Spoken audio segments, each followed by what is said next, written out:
School Figure TV. Revolutionary salute. Revolutionary salute. Like, share, subscribe. Welcome to the House of Revolution. You know I'm your humble host, the y'all mean of revolution. The new Epstein file sets the U.S. on fire. Trump is shook. Now we know why he wants to attack Iran. Before we get into that, be sure to wipe your feet. That means hit the like button. You in the House of Revolution. Like, share, subscribe, support the platform, y'all. I got to start off by saying RIP to the Houston legendary DJ Michael 5000 Watts. Let's get into the content. Got to get right into this, y'all, because war could start tonight over this. Definitely it's coming this weekend over this. The crimes that Donald Trump perpetrated against young girls that are being revealed in these new Epstein files are the most disgusting and sickening that we have ever seen. Anyone not immediately calling for Donald Trump's impeachment is an unserious person. And this is for educational and entertainment purposes only. I have to let YouTube know that because, they're attacking me. This content is for educational and entertainment purposes only. I'm trying to educate the people on what's taking place in politics today in America and around the globe. PSA. About crime or corruption or pedophiles or any of this, and they never will. They are spineless and they are insincere. But we knew this was coming, and that makes it so much worse that we knew this is what's coming, and it still stings. It's still so hard to read and comprehend that we have gotten to this point. And that is why the DOJ immediately removed every single one of these files from its website. But there were many journalists taking screenshots, saving and uploading them, and that is what we are going to get into. Unfortunately, though, there's a counter narrative already being presented by the administration, starting with what Todd Blanche had to say this morning about how no one would be protecting Trump, only for hours later, Donald Trump to be protected. Very quickly, can you assure the American public that President Trump, like every other prominent person whose name came up in relation to the Epstein files, that all documents, photos, and anything relevant to him connected to the case are being released? I mean, yes, I can assure that we complied with the statute, we complied with the act, and there is no, we did not protect President Trump. We didn't protect or not protect anybody. I mean, I think that there's a hunger or a thirst for information that I do not think will be satisfied by the review of these documents. And there's nothing I can do about that. But President Trump, of all the people in Washington, D.C. and around this country that have said for years the same consistent message about Jeffrey Epstein is President Trump. The fact that the Deputy Attorney General, who worked for the President of the United States as his personal lawyer, defending him against other crimes, is now telling us, don't worry, we didn't protect my former client, my current client, who I went down to North Florida to interview Ghislaine Maxwell to protect him. The fact that he even has to say that should be a massive scandal. But the fact that he's saying it and it's not true is even worse. But it's not just the defending of Donald Trump. I find that so important, and it's the reason I want to play this second clip of Todd Blanche before we get to this reporting, because it's not just about Donald Trump. It's about everything, and they're lying about everything. So just to clarify, is the public going to learn the identities of the men who abused the girls with the information that you're releasing? And if not, why not? And then I have a quick follow-up. I mean, you just baked in an assumption into your question that I have never said, and I don't know to be true. Is the public going to learn about men that abuse these girls? Like, what does that mean? I mean, I don't understand what that means. Well, I mean, they're the men who abused the young women through Epstein's. Look, we said in July, and it remains as true today as it was in July. If we had information, we meaning the Department of Justice, about men who abused women, we would prosecute them. There is a reason that Donald Trump isn't just protecting himself, but also the other men who abused these young girls, these teenagers, these children. And it is because Donald Trump knows that if we know their names, if we know their crimes, then they will have to speak out. They will be compelled to testify before Congress to further implicate Donald Trump. And at the same time, he wants you to think that the Epstein files is this, just a tiny little thing, that it was a couple of people who bumped into a guy, just some guy in Palm Beach. But that's not true. It goes so much deeper. The cover up is extending so far, and it's obvious why. This is truly sickening. If you don't want to stick around, you shouldn't. But it is heartbreaking and horrifying. Sarah Longwell of The Bulwark reports on one email in the files, Jeffrey Epstein saying, Trump is likely to be asked questions soon about me. Supposedly, a girl said that Donald had sex with her at my house when she was underage.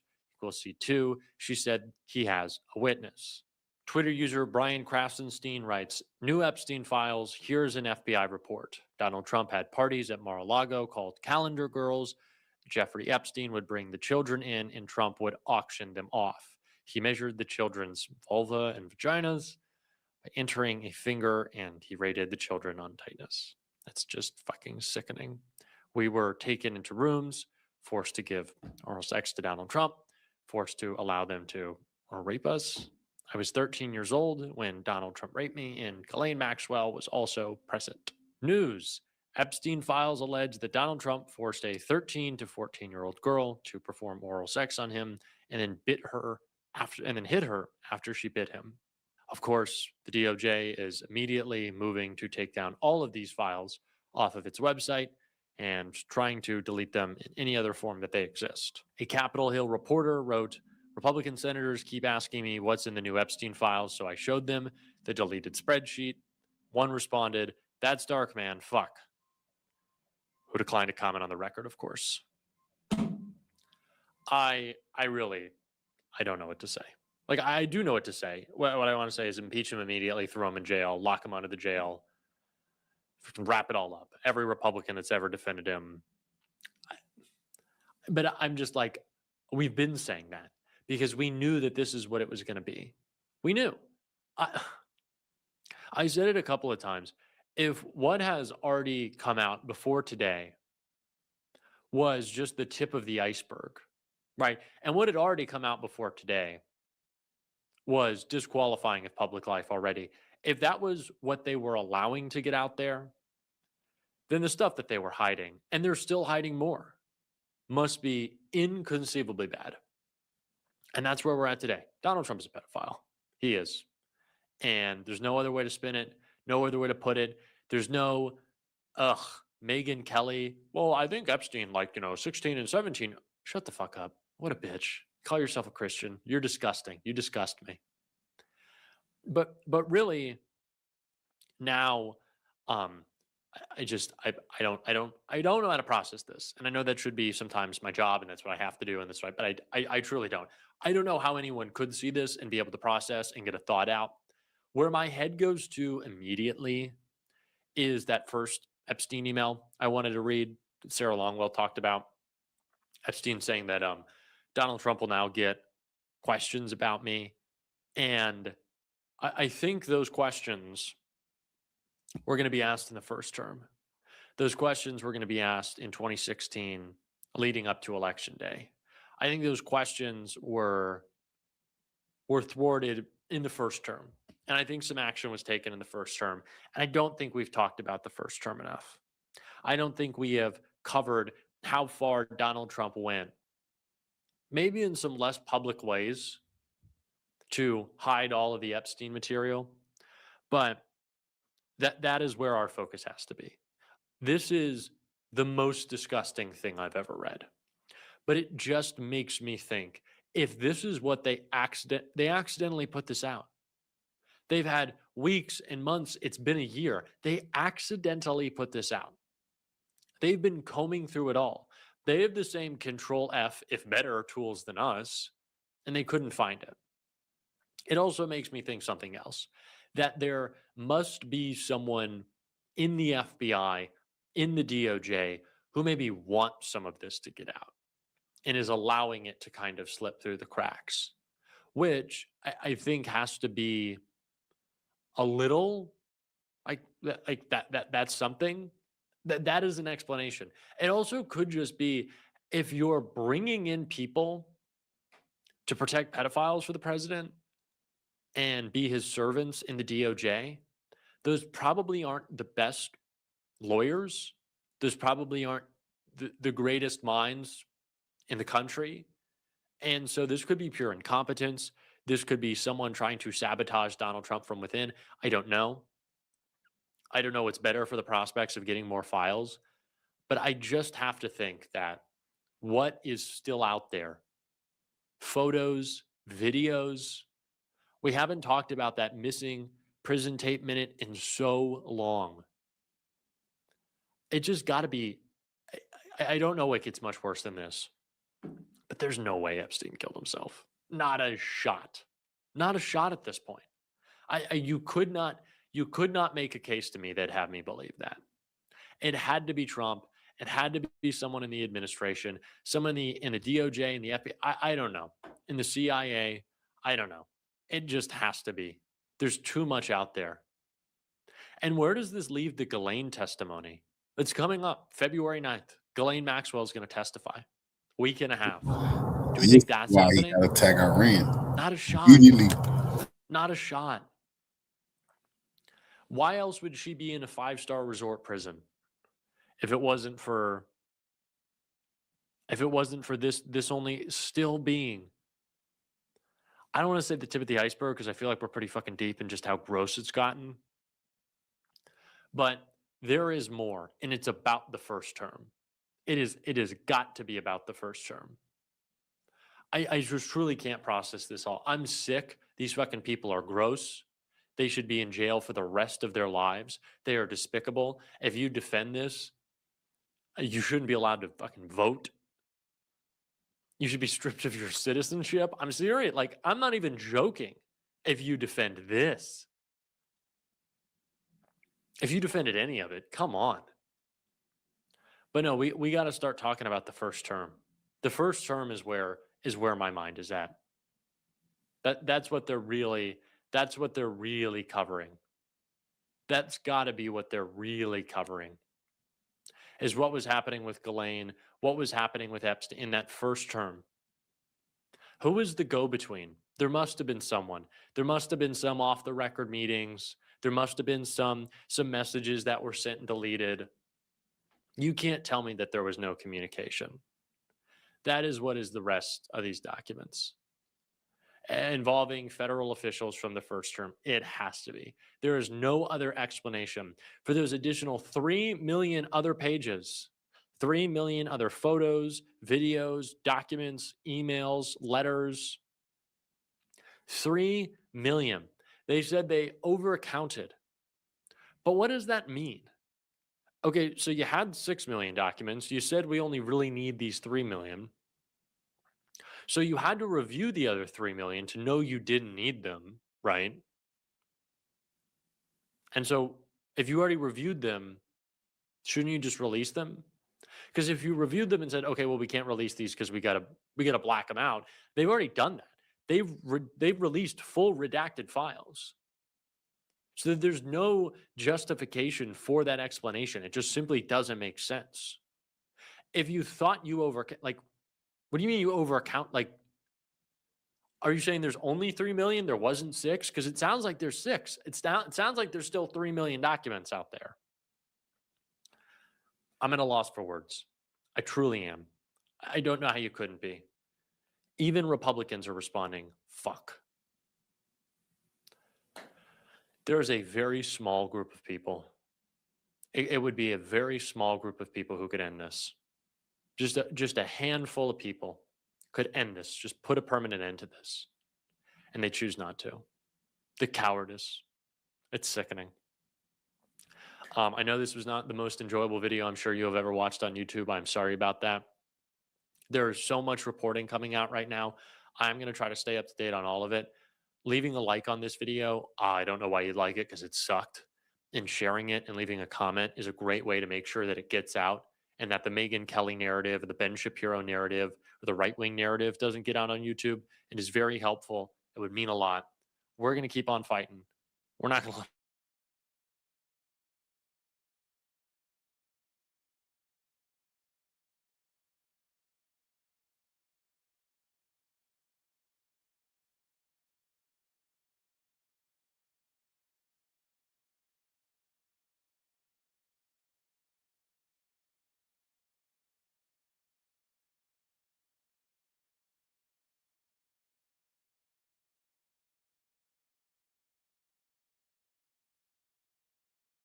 also show that Epstein repeatedly took the fifth during a 2016 deposition when asked more than a dozen questions about former President Clinton. Among them, several about whether Mr. Clinton visited Epstein's private island and flew in his private plane. The former president has denied ever having visited the island. So has Elon Musk, yet the files contain at least 2 emails discussing just that. In one from the 24th of November 2012, Epstein writes, "How many people will you be for the heli to island?" Musk responded the next day that it would probably just be him and his then wife, adding, quote, "What day/night will be the wildest party on our island?" A year later, Musk wrote Epstein saying, quote, "We'll be in the BVI St. Bart's area over the holidays," BVI's British Virgin Islands. "Is there a good time to visit?" To which Epstein replied, "Always space for you." It's unclear if that or the other visit took place. Representatives for Musk did not immediately respond to a request for comment about the new emails. And Musk in 2019 told Vanity Fair, quote, "He tried repeatedly to get me to visit his island. I declined." Now, Musk, you'll recall, famously posted this during his beef with the president this year, quote, "Time to drop the really big bomb. Trump is in the Epstein files." Minutes later, he followed up with, quote, "Mark this post for the future. The truth will come out." And keeping him honest, that's kind of hard to do. He seems to have taken the post down along with the first one. Also in the files, Commerce Secretary Howard Lutnick, who famously said he'd broken ties with Epstein in 2005, vowing to, quote, "never be in the room with that disgusting person ever again." The files, though, reveal Lutnick or his wife, Allison, were in touch with Epstein as recently as 2012. In an email from Allison Lutnick in November of that year, she writes, quote, "We are looking forward to visiting you," adding, "We are traveling on a yacht called Excellence, and I am CCing the captain." A spokesperson for the Commerce Department did not immediately respond to a request for comment. So a lot to talk about tonight. Starting us off, CNN Chief Legal Affairs correspondent Paula Reed. She's been going through the documents all day. So what stands out to you from the documents you've reviewed so far? So the document that really stands out at this point is this list of accusations against President Trump, because the FBI compiled this list last summer. And this is a lot of the kind of information that investigators gather when they're looking at whether charges should potentially be pursued. For example, they're looking at unverified tips. Some include secondhand information that came through a tip line. It appears the FBI followed up on some tips. At least one was found to be unverified. But this is the kind of information they collect, but do not usually make public if there are no charges brought in a case. Now, of course, President Trump has always denied any wrongdoing connected to Epstein, but there are a lot of questions that are raised here. First of all, why did the FBI make this list of accusations specifically relevant to President Trump, though President Bill Clinton was also mentioned in there? The document was also taken down at least twice today. Last time I checked, Anderson, it was back up. But this list of allegations will likely prompt more questions for the Justice Department and the White House, even though this release is, of course, part of an effort to try to tamp all this down. Trump in the Epstein files. The Justice Department releasing millions of new pages of documents from the Epstein files, and among them is a list that Trump's own Justice Department compiled, his own Justice Department. This list details a list of sexual assault allegations related to the president. Now, this list was released this morning as part of this document dump, but then suddenly disappeared from the Justice Department's website. That was noticed, called out, that got posted again. The administration claims that that snafu was because the site got overloaded. Now, many of the allegations appear to have come from unverified tips. Some are incredibly graphic and disgusting and upsetting, frankly. The files also today released included a complaint from a woman who accused Trump of raping her in 1994 when she was 13 years old. According to the complaint, the woman identified as Jane Doe claims, quote, Epstein was angry that Trump was the one to take Doe's virginity and then went on to rape Doe. That's just disgusting and depraved. It goes on in graphic detail. These descriptions do mirror the allegations of Jane Doe made in her 2016 lawsuit against Trump, a lawsuit that was eventually dropped. Now, at the time Trump denied the allegations, his attorney telling Politico it is categorically untrue, it is completely frivolous, it is baseless, it is irresponsible. I won't even discuss the merits because it gives it credibility it doesn't deserve.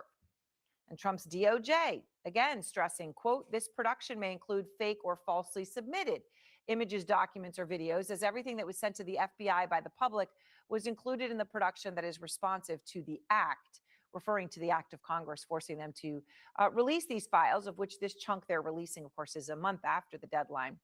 And while Trump is not accused of any wrongdoing in relation to Epstein at this time, he has fought vehemently and obsessively against the release of the files, lashing out at reporters who have pressed him for a long, long time on why his Justice Department has been so slow to release anything. I have nothing to do with Jeffrey Epstein. You just keep going on the Epstein files. And what the Epstein is a Democrat hoax. We have nothing to do with Epstein. The Democrats do. All of his friends. All that was a lie. We now know.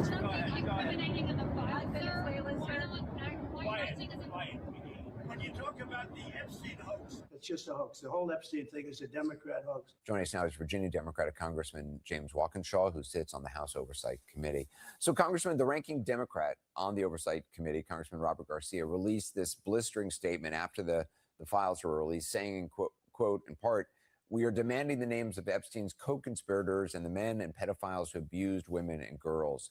Do you accept the government's explanation for the redactions they've made? No, I don't. I mean, look, the Trump administration and the Department of Justice has slow-rolled this release at every turn. Today, they released 3 million of the 6 million documents we know they have. We know they have 6 million because they said it. They released 50% of the documents, and the 50% we have today are heavily, heavily redacted. So they continue to cover up the full truth that's in the files. So we're going to continue to push the Oversight Committee's investigation. Will continue throughout this Congress and into the next Congress, I suspect. We're not going to stop until we get the transparency that the survivors are demanding. I mean, some of the claims in some of these files are I mean, pretty bizarre and don't sound very credible. In your view, should the general public, and what should the general public take away from these files? How are people supposed to know what's credible and what isn't? Yeah, I think that's absolutely fair. And, you know, there are a number of uncorroborated or perhaps unverified allegations against President Trump there. And I think what I would say is all of that deserves additional scrutiny. Some of them have been revealed publicly in the past and perhaps have limited credibility, but all of them should be explored. You know, the Oversight Committee in the coming weeks, we're going to be deposing Jeffrey Epstein's accountant, his attorneys, the attorneys for his estate. So we're going to continue to ask questions. And I think this release, although limited, not what the law requires, this release will provide information to guide our questioning as we move forward. Among the materials that the Deputy Attorney General Blanche said were withheld from this release were files that would jeopardize an active federal investigation. Y'all actually believe it's a coincidence? This, I told you, right around when they drumming up the war with Iran, the small has played dirty. They got Trump out of throat, man. They released a bunch of stuff with underage girls today just to let him know they will release all of it. You wipe Iran off the map. We don't care about what happened to U.S. soldiers. You do it, or all of your little dirty laundry coming out. That's a fact. There's no coincidence that all this is coming out while he is forced to go to a war he know he can't win. Investigation. Is it clear to you what investigative avenues remain at this point, or if there are any active federal investigations on for educational and entertainment purposes only? This is to educate the people on geopolitical information. Going into this? I have no insight into the active investigations that the Department of Justice might be engaged in. Obviously, we know President Trump has done what he has done repeatedly and directed the Department of Justice to investigate his political opponents or Democrats with respect to Epstein. I hope that's not the path they're doing. If there are real, legitimate investigations based on what they've learned in the files, those should proceed without any interference or involvement from President Trump. And as we mentioned, the Deputy Attorney General Blanche said that unredacted files would be made available to lawmakers who coordinate with the Department of Justice. Is there a plan to do that? I mean, obviously, it's a lot of files. Is that even possible? I know that Congressman Khanna and Massey have written a letter asking to review those unredacted files. I think the Democrats on the Oversight Committee and hopefully Republicans as well will be talking about how we can coordinate to review those unredacted files. I certainly want to understand what's been redacted and, more importantly, why. Congressman James Walkinshaw.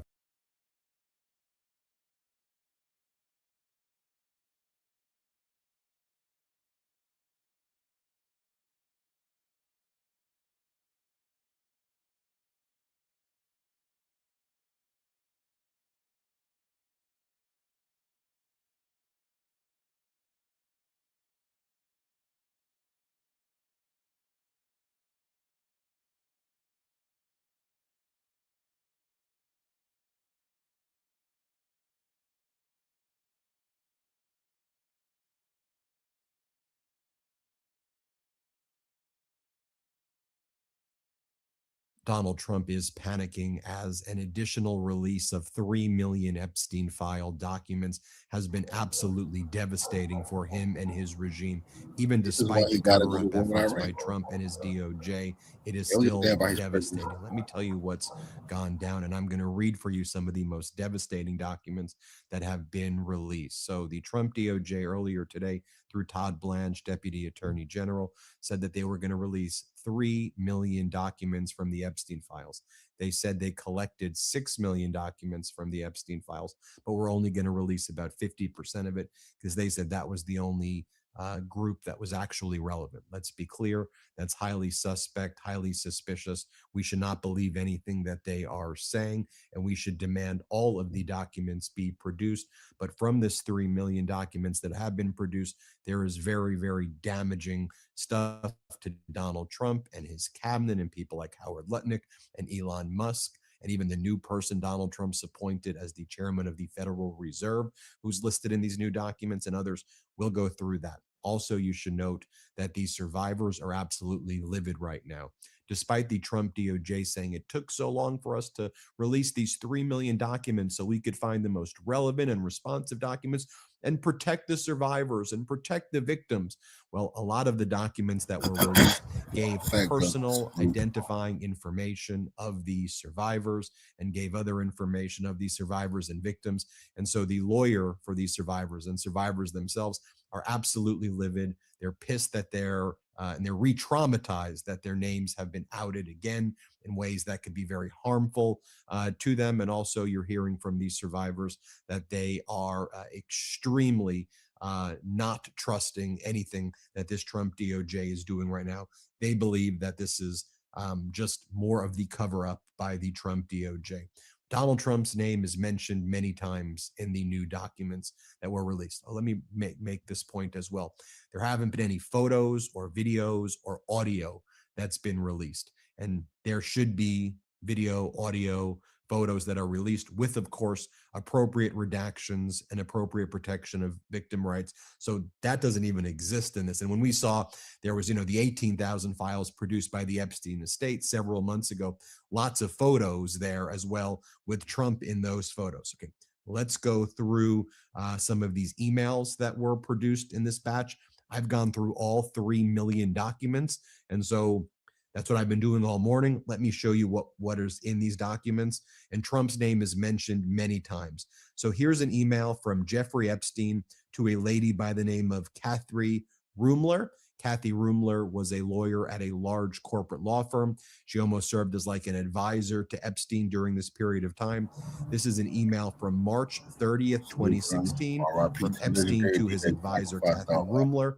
And here's what is stated. Epstein says, again, March 30th, 2016, Trump is likely to be asked questions soon about me. In an ideal world, what do you think he should and could say? Then Epstein's advisor says the following. I knew Epstein professionally and always had positive dealings with him. I don't know anything about his personal legal issues other than what I have read in public reports, and therefore don't have any comment. So Epstein and his advisor are working on statements to give to Donald Trump to cover up his relationship with Epstein.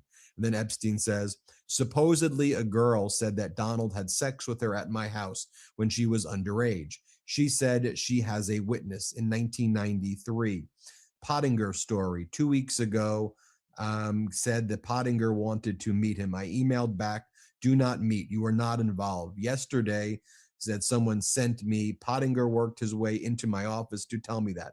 Very annoyed, I called and got his telling the above, that a girl in 1993 was saying that when she was underage, she said she was a witness. A girl said that Donald Trump had sex with her at my house when she was underage. Okay, that's in the documents. Underage girl saying sex with Donald Trump.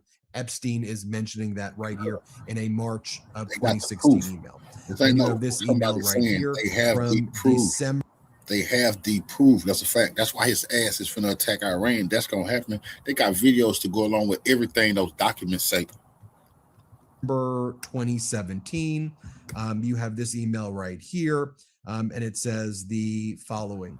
I'm okay, still waiting for a New York trip. Remember this, taking Epstein, the family to Epstein never let none of these puppets abuse none of those girls without filming it. He had it all on tape. They wasn't just getting no freebie on the house. That's a fact.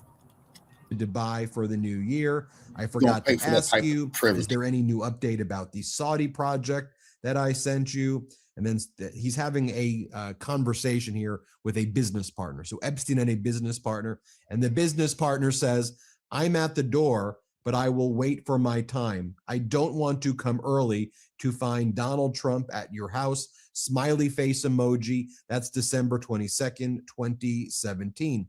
There's this email between Jeffrey Epstein and someone by the name of Nicholas Ribis. This is from March 22nd, 2011. Nick, the girl in the new papers that has made all this trouble said she worked at Mar-a-Lago when she was 15 in 1998. Virtually positive that is a lie. It was when she was 17 in 2000. Her name is redacted. Who would I go to verify? Don't know how Donald, referring to Donald Trump, would respond. And there's this email, March 22nd, 2011. It's from Jeffrey Epstein to Ghislaine Maxwell right here. Here's the email.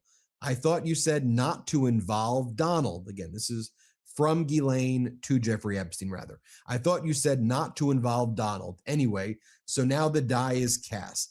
You now have to get her employment records. It will either show she started work in 1999 or 2000 as she was full-time there, and I believe you cannot be a minor and work full-time anywhere. So she had to be at least 16 to be in full-time employment. Perhaps start that way. That alone would kill her allegations that she was 15. As I said, you can't work full-time anywhere at that age. Either that or she gave a fake ID to Mar-a-Lago, which is also possible. However, let's see if you get the info, and please confirm the labor law. So Ghislaine telling Jeffrey, now the die is cast. I thought you said we should hide Donald, avoid mentioning Donald, but now that he's involved, we need to find out about this girl who's saying she's 15 and that she was at Mar-a-Lago. We think that she was 17 years old. Let's take a look at this next one right here. Subject, alert. What does Jeffrey Epstein think of going to Mar-a-Lago after Christmas instead of his island? And it is sent on September 28th, 2012. And it is a message that says, Jeffrey Epstein, what do you think of going to Mar-a-Lago? It says, what does Jeffrey Epstein think of going to Mar-a-Lago after Christmas instead of his island? That's notable because Donald Trump and Epstein claim that they broke off their relationship sometime around 2004, 2007-ish, but they were obviously still in communication in 2012. And then there was this very devastating document that was produced. In an interview with FBI agents, a survivor told the agents that Ghislaine Maxwell presented her to Donald Trump, making clear she was available. Again, this isn't a tip. What I'm about to read for you is what's called an FBI 302, an interview with agents. So it says redacted, because that's the name of the survivor, never dated Donald Trump. Maxwell took, the name is redacted, to a party in New York. And it goes on to say, Maxwell seemed very excited that there would be a lot of great men for redacted to meet. Redacted felt that Maxwell presented her and gave a rundown of blank accolades similar to a CV. Maxwell presented redacted to Trump, and they had a conversation for approximately 20 minutes. Redacted was invited to Mar-a-Lago, where she was given a tour by Trump with Epstein and Maxwell present. Nothing happened between Redacted and Trump, By the things that Maxwell said, it was made clear that redacted was available. Maxwell said things like, "Oh, I think he likes you. Aren't you lucky? This is great." There was an article that came out with Redacted and Trump. Redacted thought she was around 22 years old. Redacted was given suggestions on things to wear. Maxwell said things like, "Oh, he'll like that. He doesn't like that." It was set up very much like how Maxwell introduced Redacted to Epstein. Maxwell introduced Redacted to, and there's more redactions. There was definitely a pretext that this guy was for so-and-so. Redacted and Redacted are friends. They dated much later. Redacted described, again, more redactions, as a good guy. Redacted told so-and-so that someone from the government had reached out to him.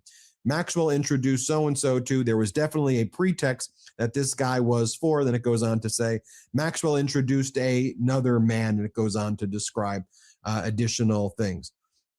And it said, Redacted has fear around Maxwell, describes Maxwell as an extremely dangerous person, felt the behavior she had witnessed that Maxwell is a sociopath and she's sociopathic, and has fear if Maxwell is not convicted.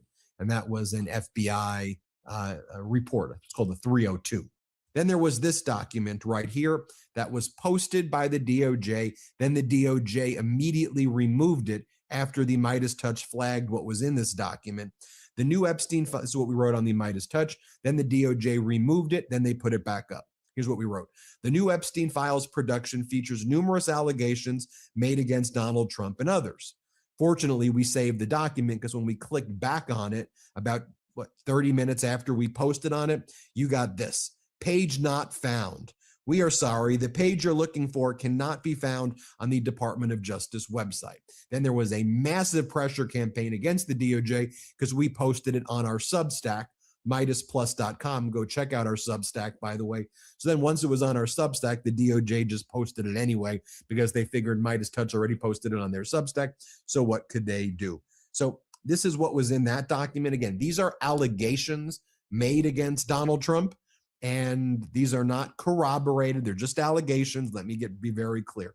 That's all they are. We don't know the extent of what's happened. Obviously, this DOJ can't be trusted with anything, even if they say that they reject the allegations. But there are things like this mentioned. Donald Trump, the president, had parties at Mar-a-Lago called Calendar Girls. Jeffrey Epstein would bring the children, and Trump would auction them. I mean, it goes on. He measured their vaginas and vulvas. I mean, it gets absolutely grotesque. You can go to, if you want to read this document, you can go to MidasPlus.com. I have the whole document. I'll read you a little more from this, but if you want to read the full thing, go to MidasPlus.com. I know me reading this document can be very triggering. And it says, blank reported that unidentified female friend who was forced to perform oral sex on President Trump approximately 35 years ago in New Jersey. The friend told Alexis that she was approximately 13 to 14 years old when this occurred, and the friend allegedly bit President Trump while performing oral sex. The friend was allegedly hit in the face after she laughed about biting Trump. The friend said she was also abused by Epstein. And then there's lots of stuff like this in this document. Again, MidasPlus.com. If you want to read it, let me be very clear. These are not corroborated, but these are complaints that were made and are in the files. And remember what Todd Blanche said. He said that they had reviewed 6 million and they viewed these documents as the relevant ones to produce. So this was produced by the DOJ and then they immediately tried to remove it. I think this is notable as well. Trump's new pick for chairman of the Federal Reserve made an appearance in today's Epstein file release. You see right there, Kevin Warsh. Kevin Warsh is now Trump's pick to be the new chairman of the Federal Reserve. But he's in this email.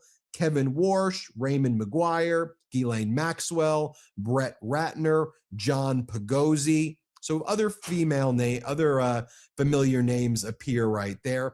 Let's take a look as well what this email is all about, where Kevin Warsh's name appears and Brett Ratner. Brett Ratner was the director of the Melania movie, and Ghislaine. This was an email, December 21st, 2010, subject St. Barth's. Here is the list I just sent Harvey. I'm not sure if that's Harvey Weinstein. How many people are with you tomorrow? Do you know blank? Steve Cohen next door to me, just met him, and Larry Gogo next to the Isle de France. Keep me posted. Please look this over. I think Roman's boat is bigger than Ron Perlman's. Here is a list of everyone I know that's coming down so far. Please advise where and when to screen. This is the St. Bart's Christmas party of 2010 off the Isle de France or the Hotel Taiwana. And then there are all these names listed like Roman Abramovich, Kevin Warsh, and all those names you see right there. As I mentioned at the outset, Brett Ratner, Ghislaine Maxwell, and others. As I mentioned at the outset, the lawyer for the survivors is saying that the DOJ violated the trust of victims with insufficient redactions on what was already produced. This is a statement from the lawyer of the survivors, Bradley Edwards. Bradley Edwards says the following. The department has been in possession of a comprehensive list of victims of Jeffrey Epstein for months. In that time, they have spoken directly with several terrified women who they promised to protect through a fulsome redaction process. Their complete and utter failure to do so would lead any reasonable person to believe that these violations are no mistake. There are not words to express our disappointment, he added. Essentially, these survivors are saying this was done maliciously by the Trump regime in order to attack and defame and harm and re-traumatize the survivors. So to be clear, the Trump regime has withheld 3 million of the 6 million documents. From the 3 million documents, there have been some pretty devastating documents for Donald Trump, for Howard Lutnick, which I'll talk about in a moment, for Elon Musk, which I'll talk about, also some really bad documents about Bill Gates that I'll share in a moment as well. And others that were in this production. But what was also produced were the names of survivors and victims in a way that re-traumatized them, and that those redactions were not made appropriately right here. Epstein survivor Haley Robson just went on CNN after Todd Blanche held a news conference, and Haley Robson says, "You're not going to gaslight me into thinking that this administration has somehow prioritized survivors," and Haley Robson does not believe that this is the full and the survivors don't believe that this is the full Epstein files that are being produced. And as I mentioned at the outset, it's missing photos, it's missing video, it's missing audio. I think it's missing internal memos, which seem to have been withheld. Other witness reports seem to be withheld. And from what was actually produced, they didn't redact the victims' names appropriately to re-traumatize the victims right here. It's officially the new year, which means setting wildly unrealistic goals and chasing perfection. But here's one 2025 goal that's actually easy to hit: upgrading your wardrobe with the perfect jean. Elon Musk was asking about coming to your island on January 2nd. It's from Epstein's assistant, Leslie Groff, to Epstein. And here are emails from Elon to Jeffrey Epstein and Leslie Groff. Elon Musk is talking about, actually, I could fly back early on the 3rd. We'll be in St. Bart's. When should we head to your island on the 2nd? So they're all coordinating going to Epstein's island. And you see right there, Elon Musk doing it also. As Kyle Cheney writes, here's Epstein engaging in some really disgusting text messages with a powerful Slavic leader while discussing relations with Russians and other geopolitical endeavors. They're talking about little girls right here. And it's a guy named Miro Latric saying, "I don't have a girl next to me right now." And then Epstein responds, "As you are a diplomat," that says, "she'll be back in a minute," or "she's across the room," or "it's a woman and not a girl," or "she just left," or "there are two. I'm learning your language." And then Miro goes, "No, I really don't have a girl next to me right now.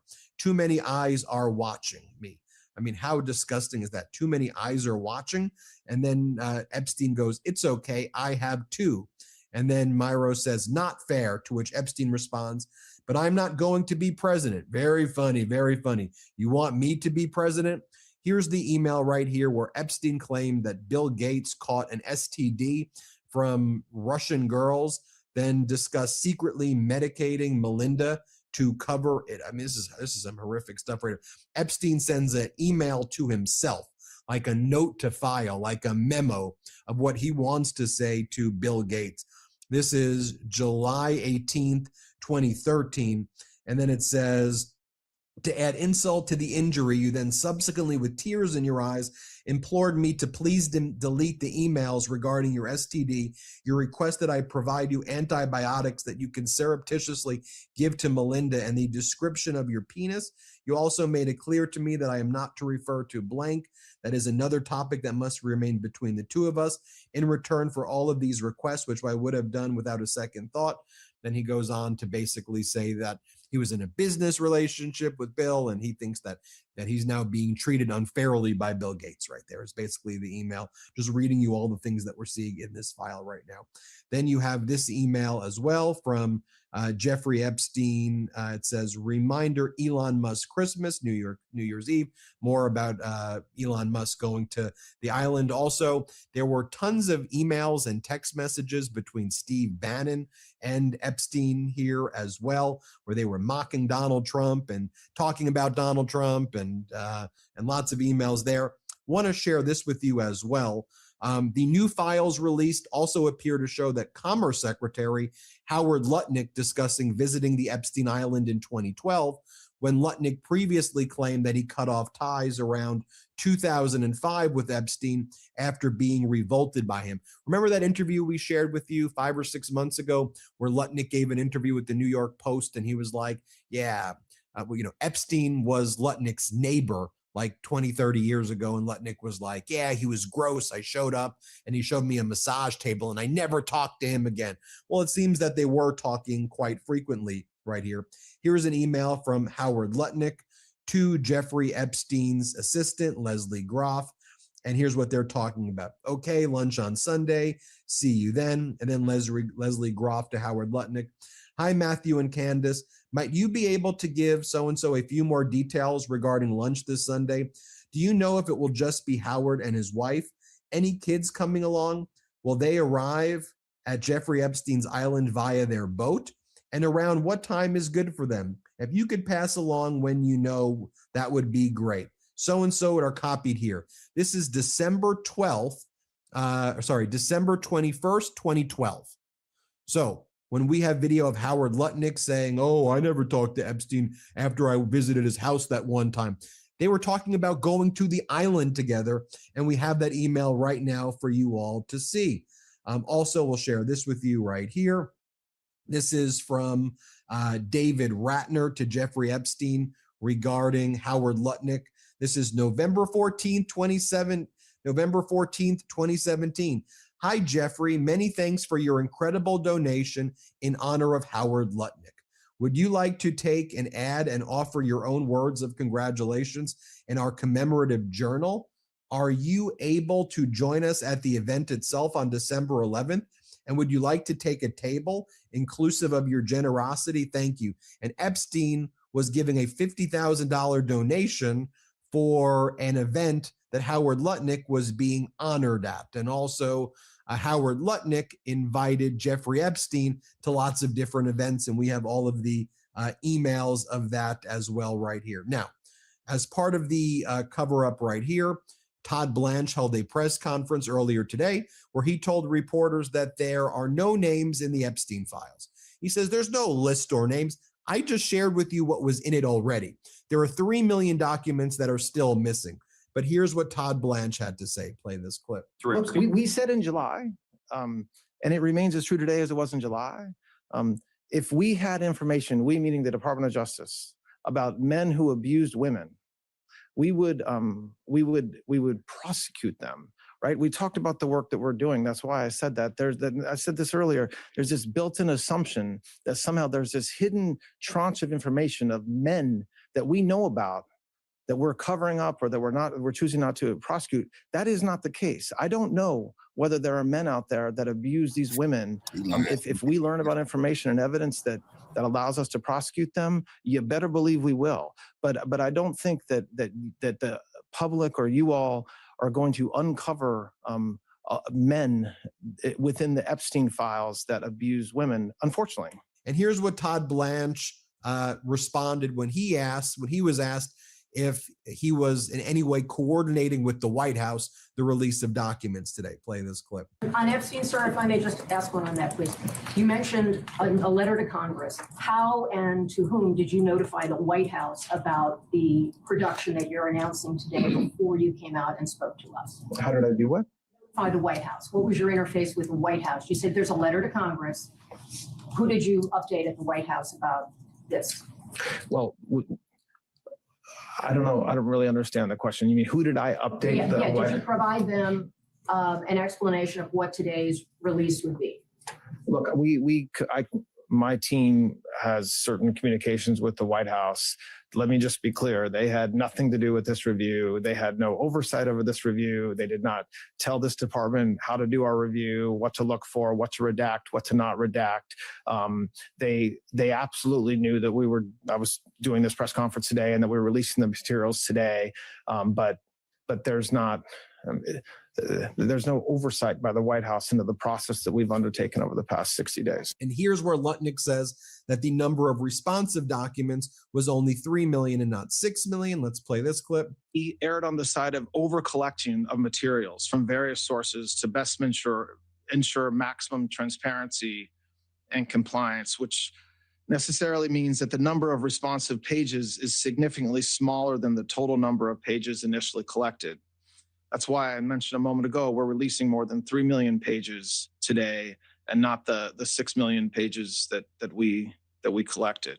And then a reporter asked Lutnick if he can assure the American people that Trump, like every other prominent person whose name came up in the files, did not receive any special treatment. Let's play this clip right here. Very quickly, can you assure the American public that President Trump, like every other prominent person whose name came up in relation to the Epstein files, that all documents, photos, and anything relevant to him connected to the case are being released?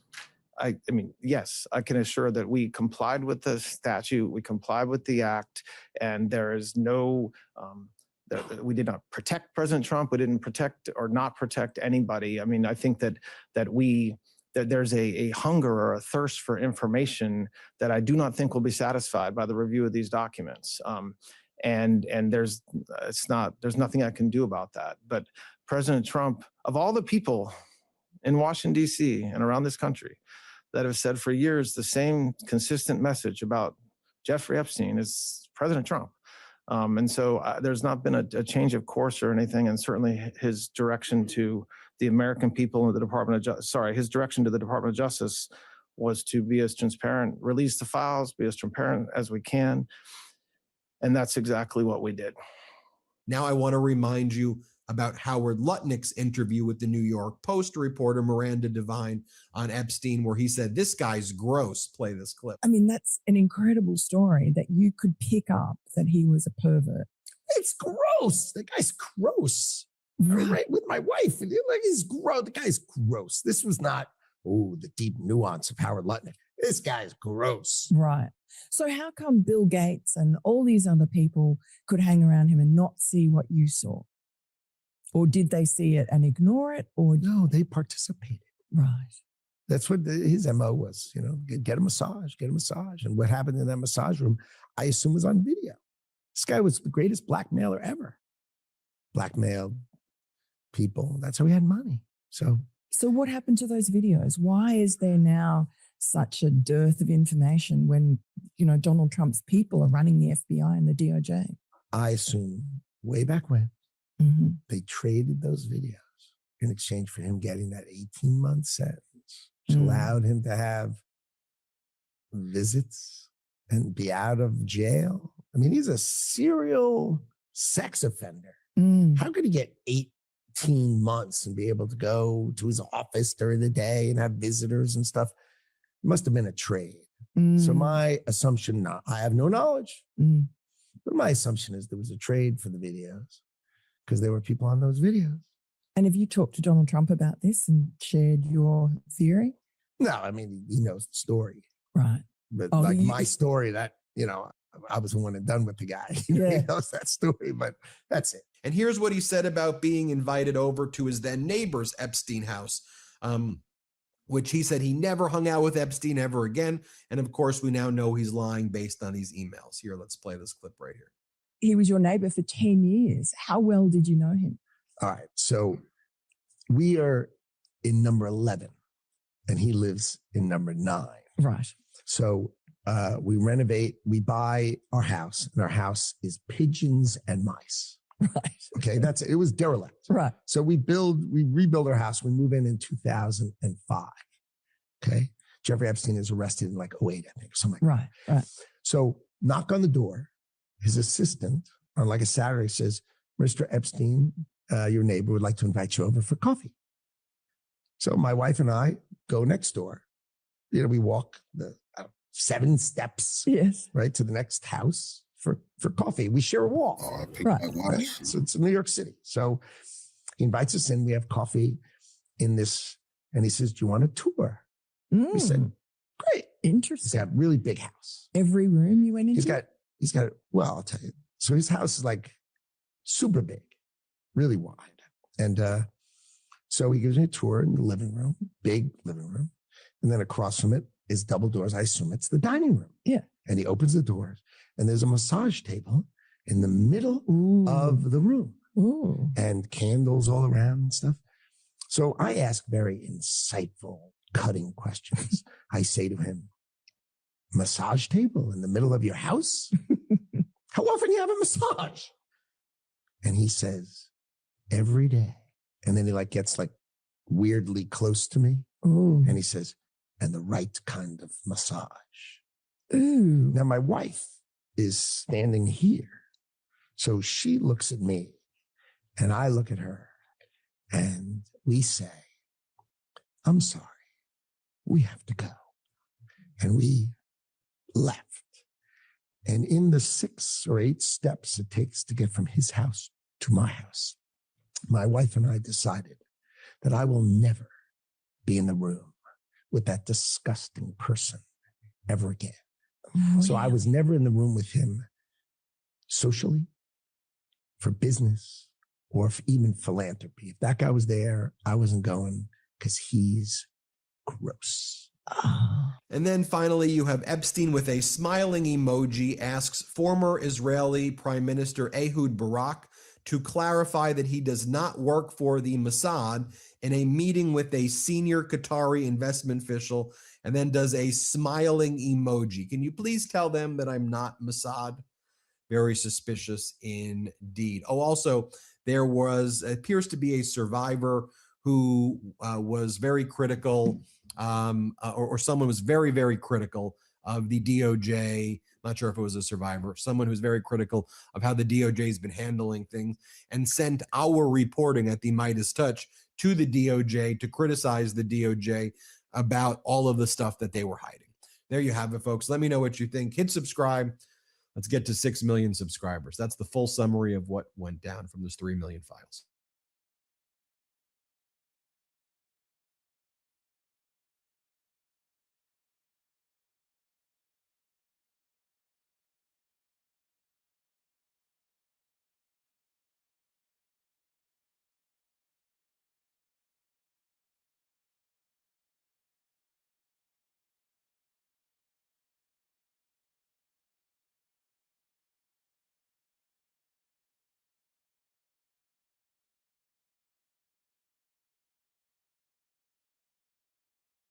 More than 2,000 videos, 180,000 images, and some of the information in this drop was pretty darn damning against the president, Donald Trump. So damning, in fact, that the DOJ released the documents that had all of these accusations against Donald Trump, very, very horrific accusations, really horrific accusations. But just accusations. Because was anybody investigating any of these things? No, probably not. So everything remained an accusation, and everybody has plausible deniability in the end, right? That's how they did it. That's how this whole scandal was covered up. One of the ways. They were so damning that the DOJ actually removed the pages after the fact. But we have them. They're not going to be able to get around it. People still have them. This is what we saw later on in this afternoon, was this page not found when trying to access the documents.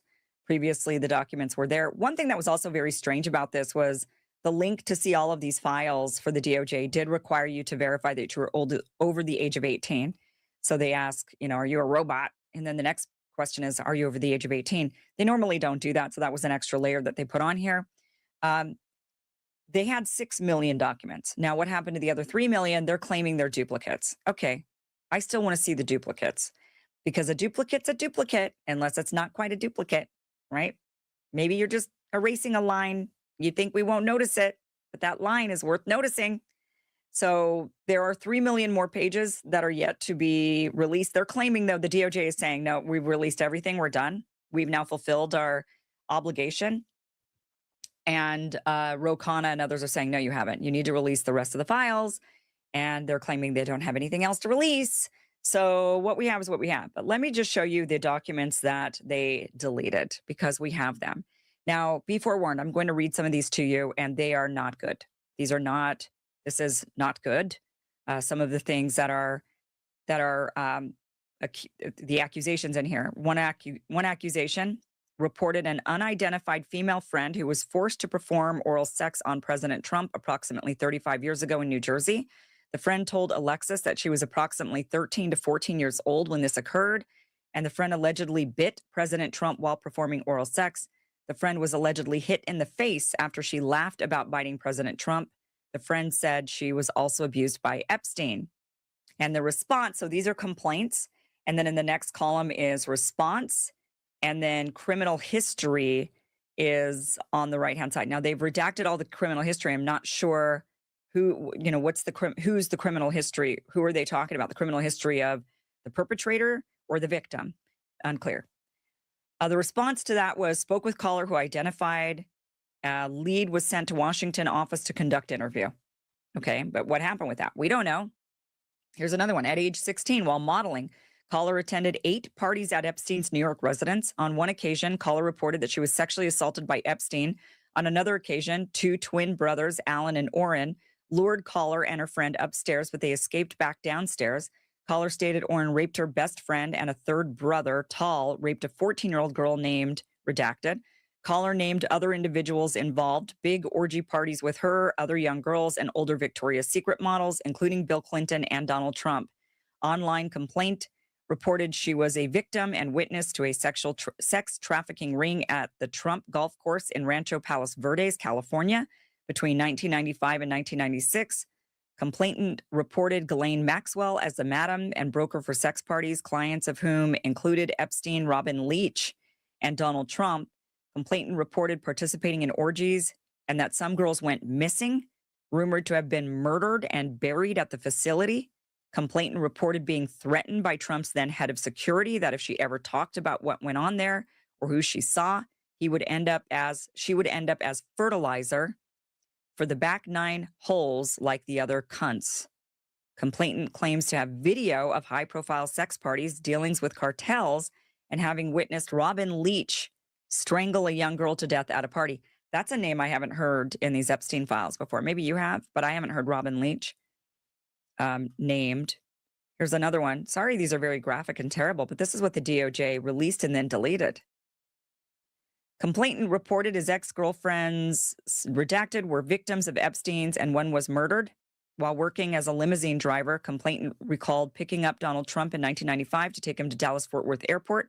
During that ride, complainant recalled some of the things Trump spoke about on his cell phone were very concerning and described being a few seconds from pulling the limousine over on the median and within a few seconds of pulling him out of the car and hurting him due to some of the things he was saying.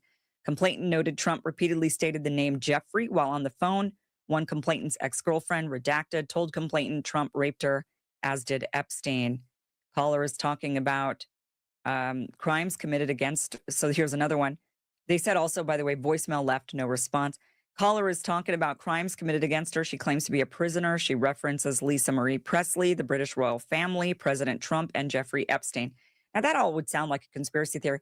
If somebody called up, there's like a sex trafficking thing going on. It involves the British royal family and Lisa Marie Presley and President Trump and Jeffrey Epstein. People would be like, wow, you are off your rocker.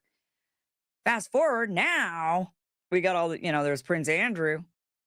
now, we got all these photos and whatnot. And it's kind of like all these things that people were claiming are starting to look a little bit more verifiable.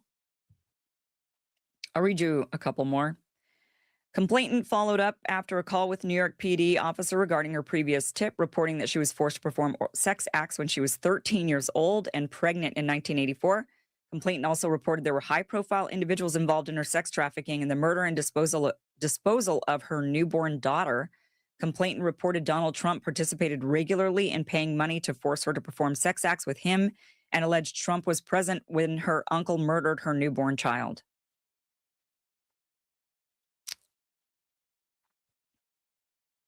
Here's another one. Donald Trump, the president, had parties at Mar-a-Lago called Calendar Girls. Jeffrey Epstein would bring the children in and Trump would auction them off. He measured the children's vaginas by entering a finger and rated the children. And the guests were elder men and included Elon Musk, Donald Trump Jr., Ivanka Trump, and Eric Trump were there. Attorney Alan Dershowitz was also there with attorney Bob Shapiro. We were taken in rooms, forced to give oral sex to Donald Trump, forced to allow them to penetrate us. I was 13 years old when Donald Trump raped me. Ghislaine Maxwell was also present.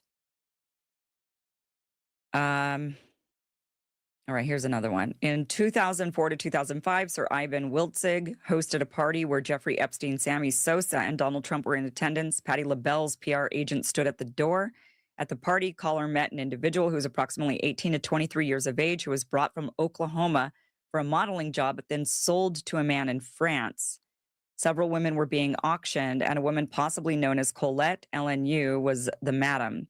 A couple of years later, caller saw Colette at the Cheetah Club in New York, and she told one of Santos' friends that Jamie Foxx was interested in spending a night with her and that he could pay her a lot of money. These just don't sound made up. Nope. They just don't really sound made up. Okay, one more. Caller reported that in 1987, a friend, victim one, was out drinking and ended up at Trump Plaza. Victim one saw Donald Trump and wanted to meet him. An unknown man approached her and offered to introduce her to Trump. The unknown man gave victim one a drink, and victim one woke up naked and sore with $300 on the bed. Victim one didn't remember how she got to the room. She remembered seeing a flash of Trump's face. Victim one called the caller and told her she thought she had been raped. Victim one did not go to a hospital to have a rape kit performed because she didn't think anyone would believe her, especially because she was drunk. Victim one's husband's business had problems with suppliers, and victim one believed Trump was behind it. Victim one also started dating a lawyer, identifiers unknown, who was married. Victim one had a fight with her lawyer boyfriend and went to a bar. Victim one left a bar with a man who no one in the bar recognized, but who seemed familiar with victim one. Victim one was never seen again. A few years ago, remains were discovered that matched the description of what victim one was wearing when she went missing. DNA tests at the time were inconclusive.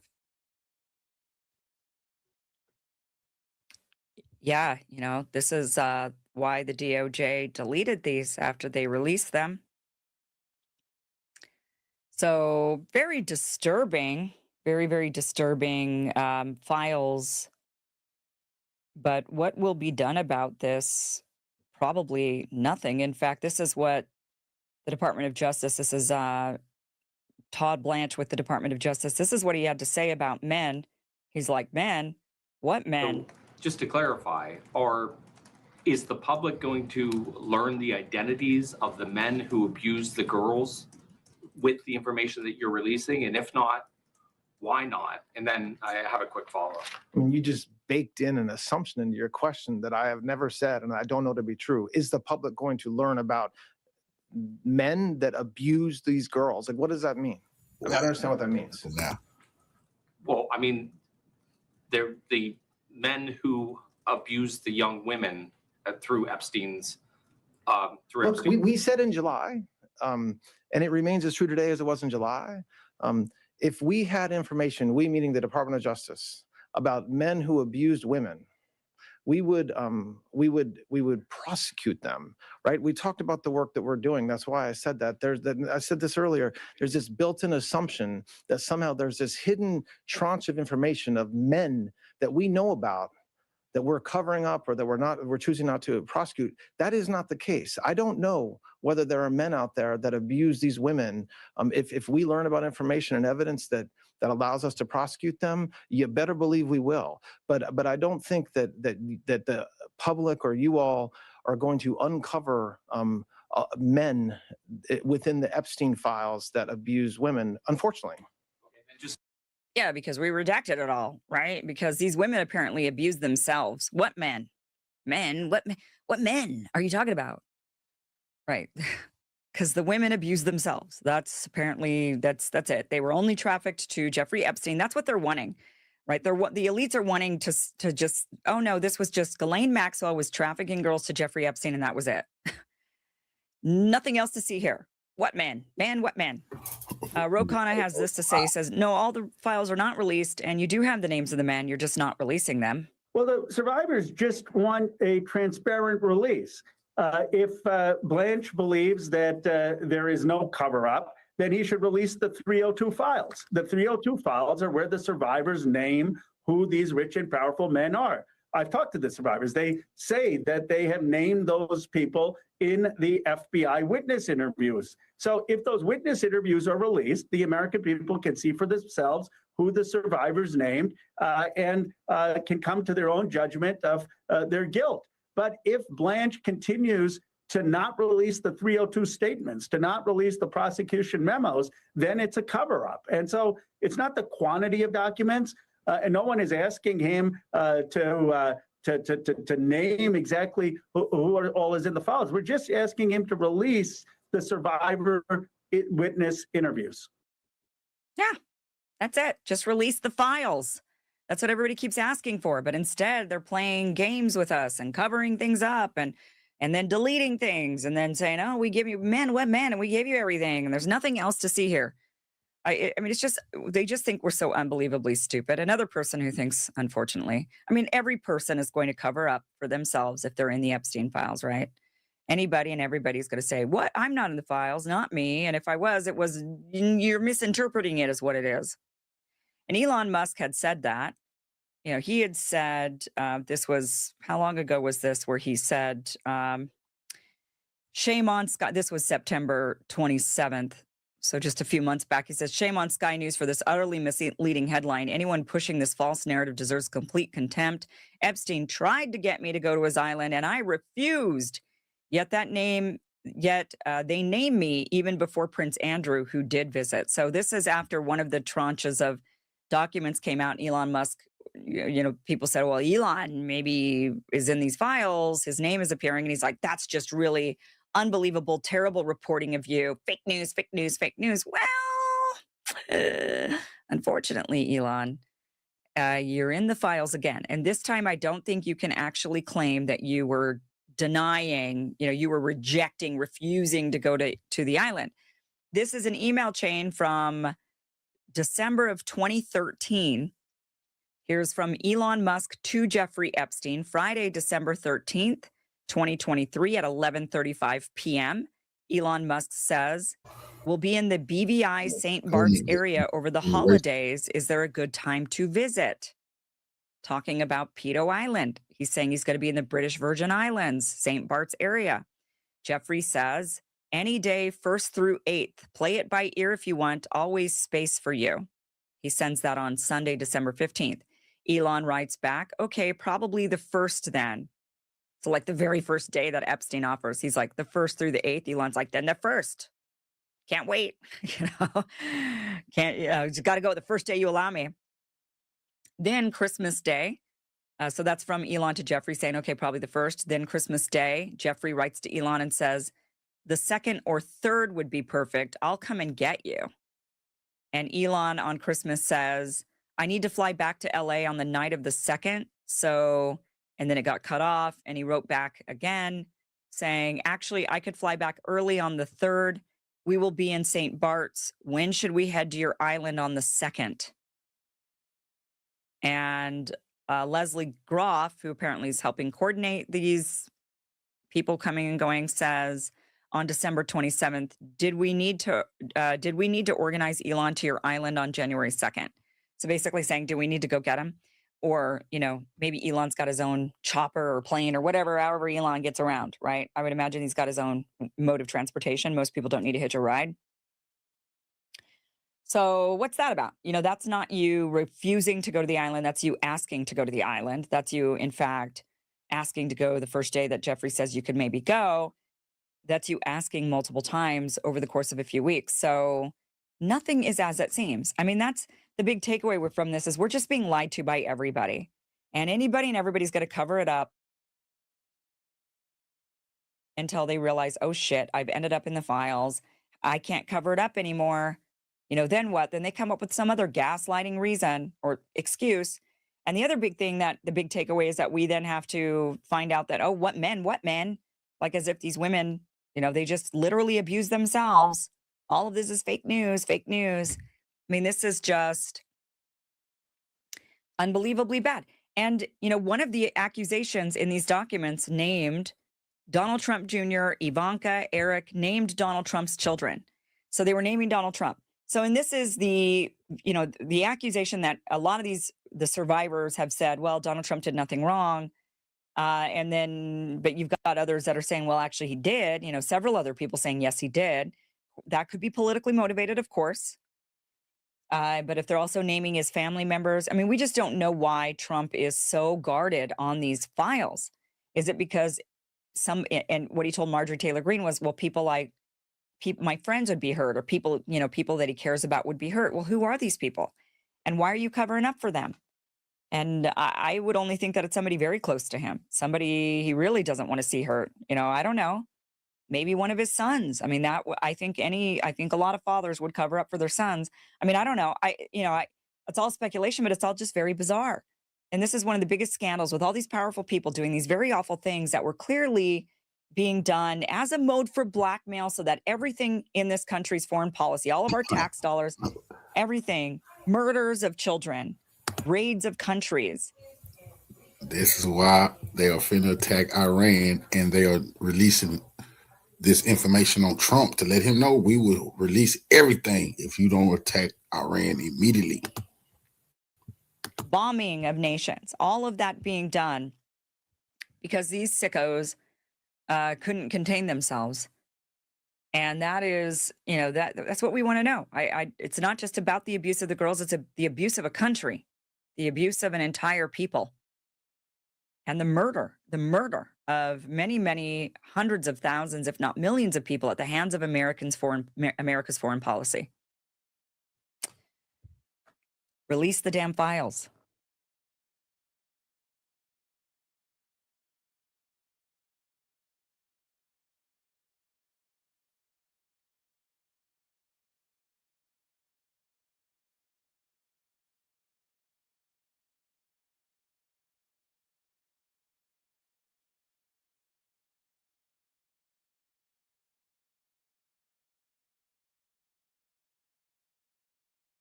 Showing that allegedly Trump is compromised, allegedly, quote unquote. I think that's pretty obvious at this point, by Israel.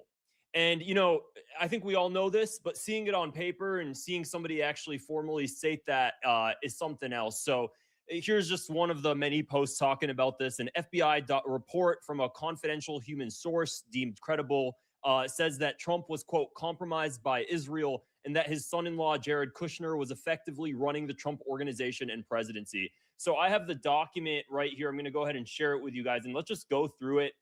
Some of the statements are truly pretty shocking stuff, or pretty interesting stuff. FBI reporting document from 2020.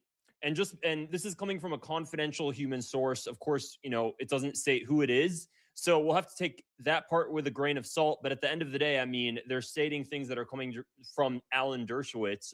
So it seems like a lot of the allegations are credible. And regardless of whether or not we have to believe this document, we could just see how Trump is acting and recognize, okay, he's going way too far for Israel. So clearly something's up here. Harvard law professor Alan Dershowitz. Well, first off, let me start from the beginning. Captioned confidential human source was asked by the handling agent about information he or she may be aware of related to the improper domestic or foreign influence over the electoral process in the United States. CHS already provided some of the information documented in previous reports, so that this person's been used more than once, but he/she expanded on several matters as described below. So the long paragraph here goes ahead and says, Harvard law professor Alan Dershowitz, CHS learned that Dershowitz influenced many students from wealthy families. For example, Josh Kushner and Jared Kushner were both his students. Dershowitz told CHS that if he were young again, he would be holding a stun gun as an Israeli intelligence Mossad agent. CHS believed Dershowitz was co-opted by Mossad and subscribed to their mission. CHS still continues to communicate occasionally for Dershowitz. See previous reporting. So again, this person's been used. Now, it really doesn't matter on paper whether or not Alan Dershowitz is considered a Mossad agent because we can just look at his actions, and the guy's acting exactly like a Mossad agent. So does he really need the label, I'm an Israeli Mossad agent? He's doing everything for Israel. What difference does it make at this point? I think we both know that. It's pretty obvious where his allegiance lies. It's just based on his actions. So it goes on, and it says, Jeffrey Epstein was represented by Dershowitz. CHS remembered that Dershowitz told Alex Acosta that Epstein belonged to both U.S. and allied intelligence services. CHS shared phone calls between Dershowitz and Epstein during which he/she took notes. After these calls, Mossad would then call Dershowitz to debrief. Epstein was close to the former Prime Minister of Israel, Ehud Barak, and trained as a spy under him. Interesting. I'm going to just go straight to the part where it talks about Donald Trump being compromised, because I think that's what you guys are all waiting for, and then we'll go through the rest of it again. So let's see here. This part right over here. Developed Trump hotels and its billionaire. Harry introduced him/she to Indonesian CIA. Blank speaks Indonesian. CHS advised that this was a real collusion story. Trump has been compromised by Israel, and Kushner is the real brains behind his organization and his presidency.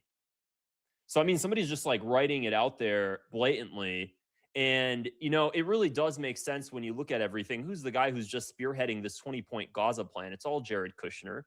Who's the guy who's, you know, just been working behind the scenes? Does Jared Kushner even have an official role at the White House right now? Look at the way he's acting. It seems like he has one of the top roles, but he's just kind of doing his own thing while working in liaison for the U.S. government or for the government of Israel.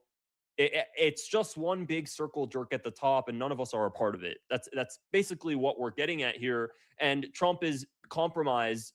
God knows what he's done. I mean, we've seen some of the released Epstein files. People are saying, oh, well, these are just allegations. Some of these are not deemed credible, yada, yada, you know, X, Y, and Z. At the end of the day, the way he's acting kind of tells us something's up. Otherwise, the files would have been released. And it's, you know, it's one thing if it's just one allegation, another allegation. But if you're getting dozens and hundreds of statements that are just truly compromising stuff, you have to, and from different people, mind you, you have to start to question, okay, is there something here?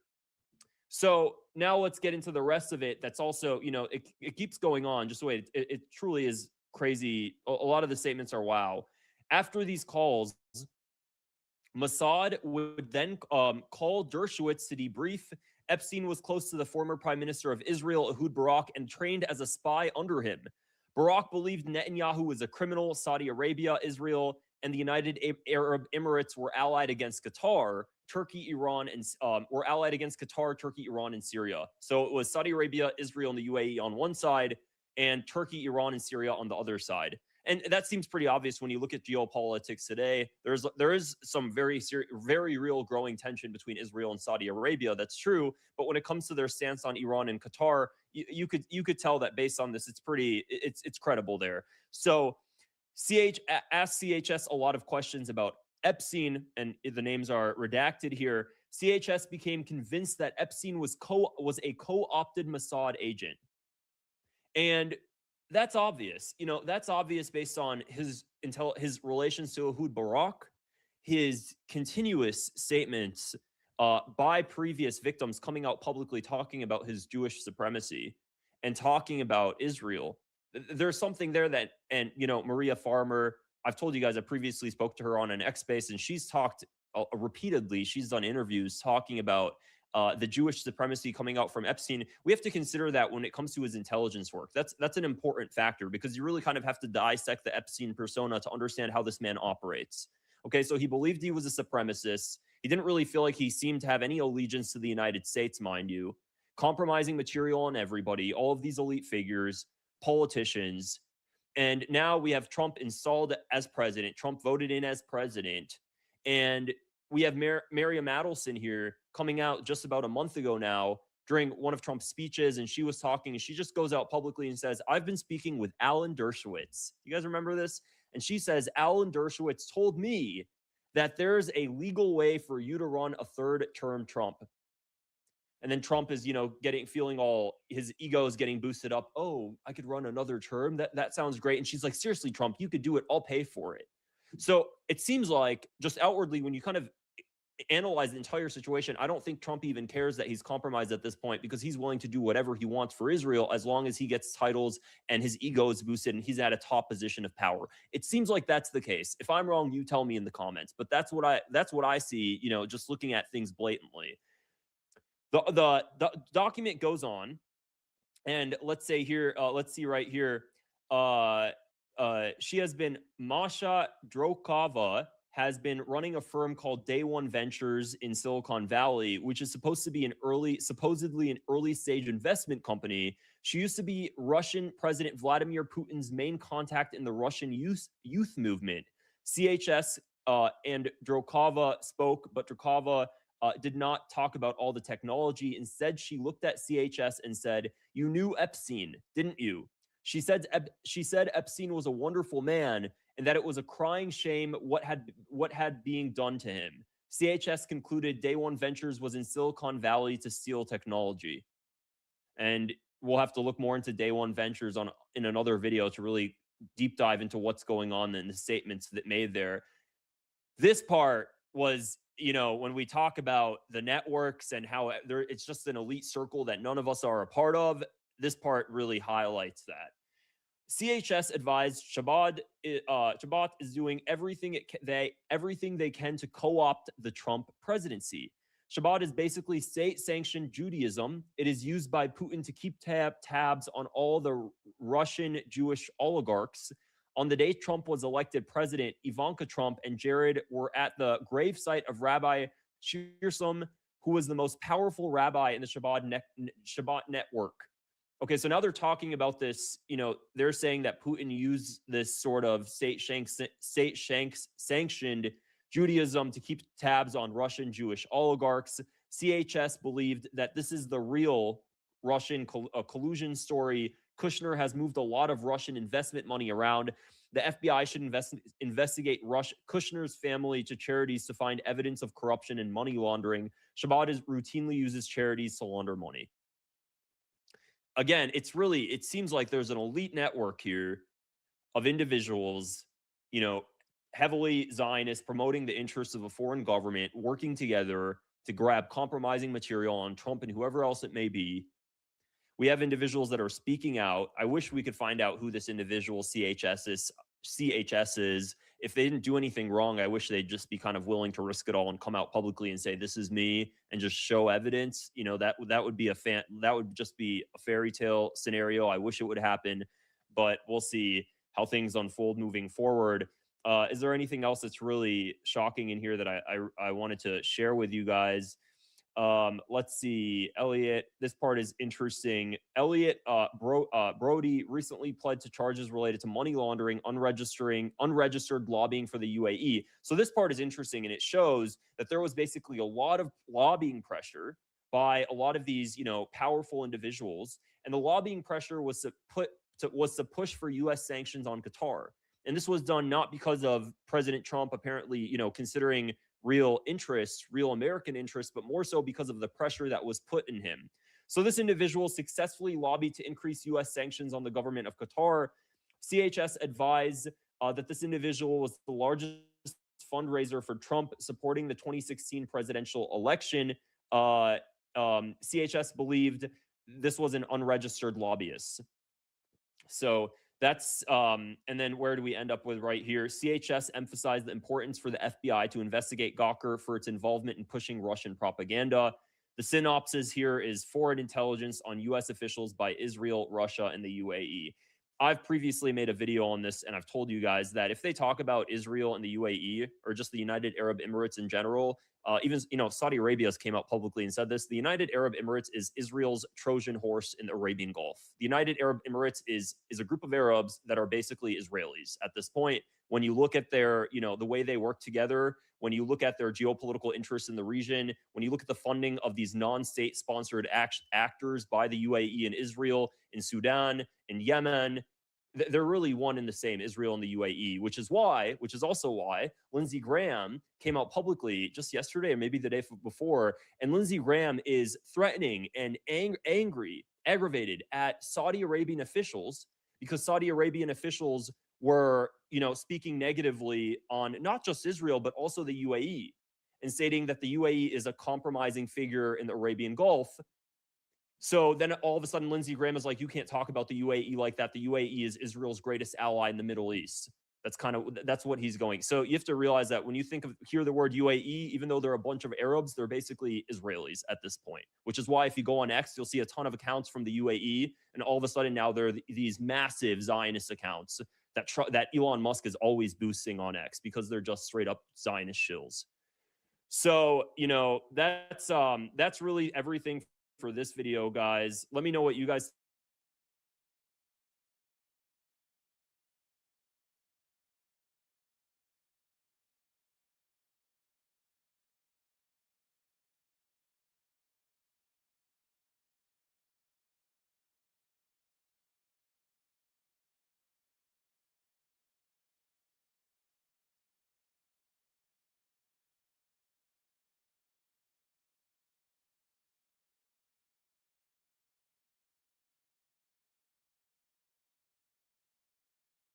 satellites are making the geolocation of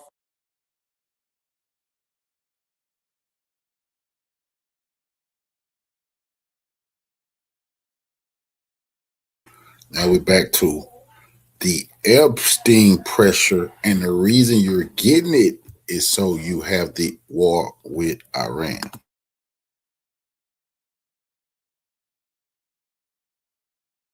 Donald Trump has once again shown just how clueless he is about his strategy on Iran.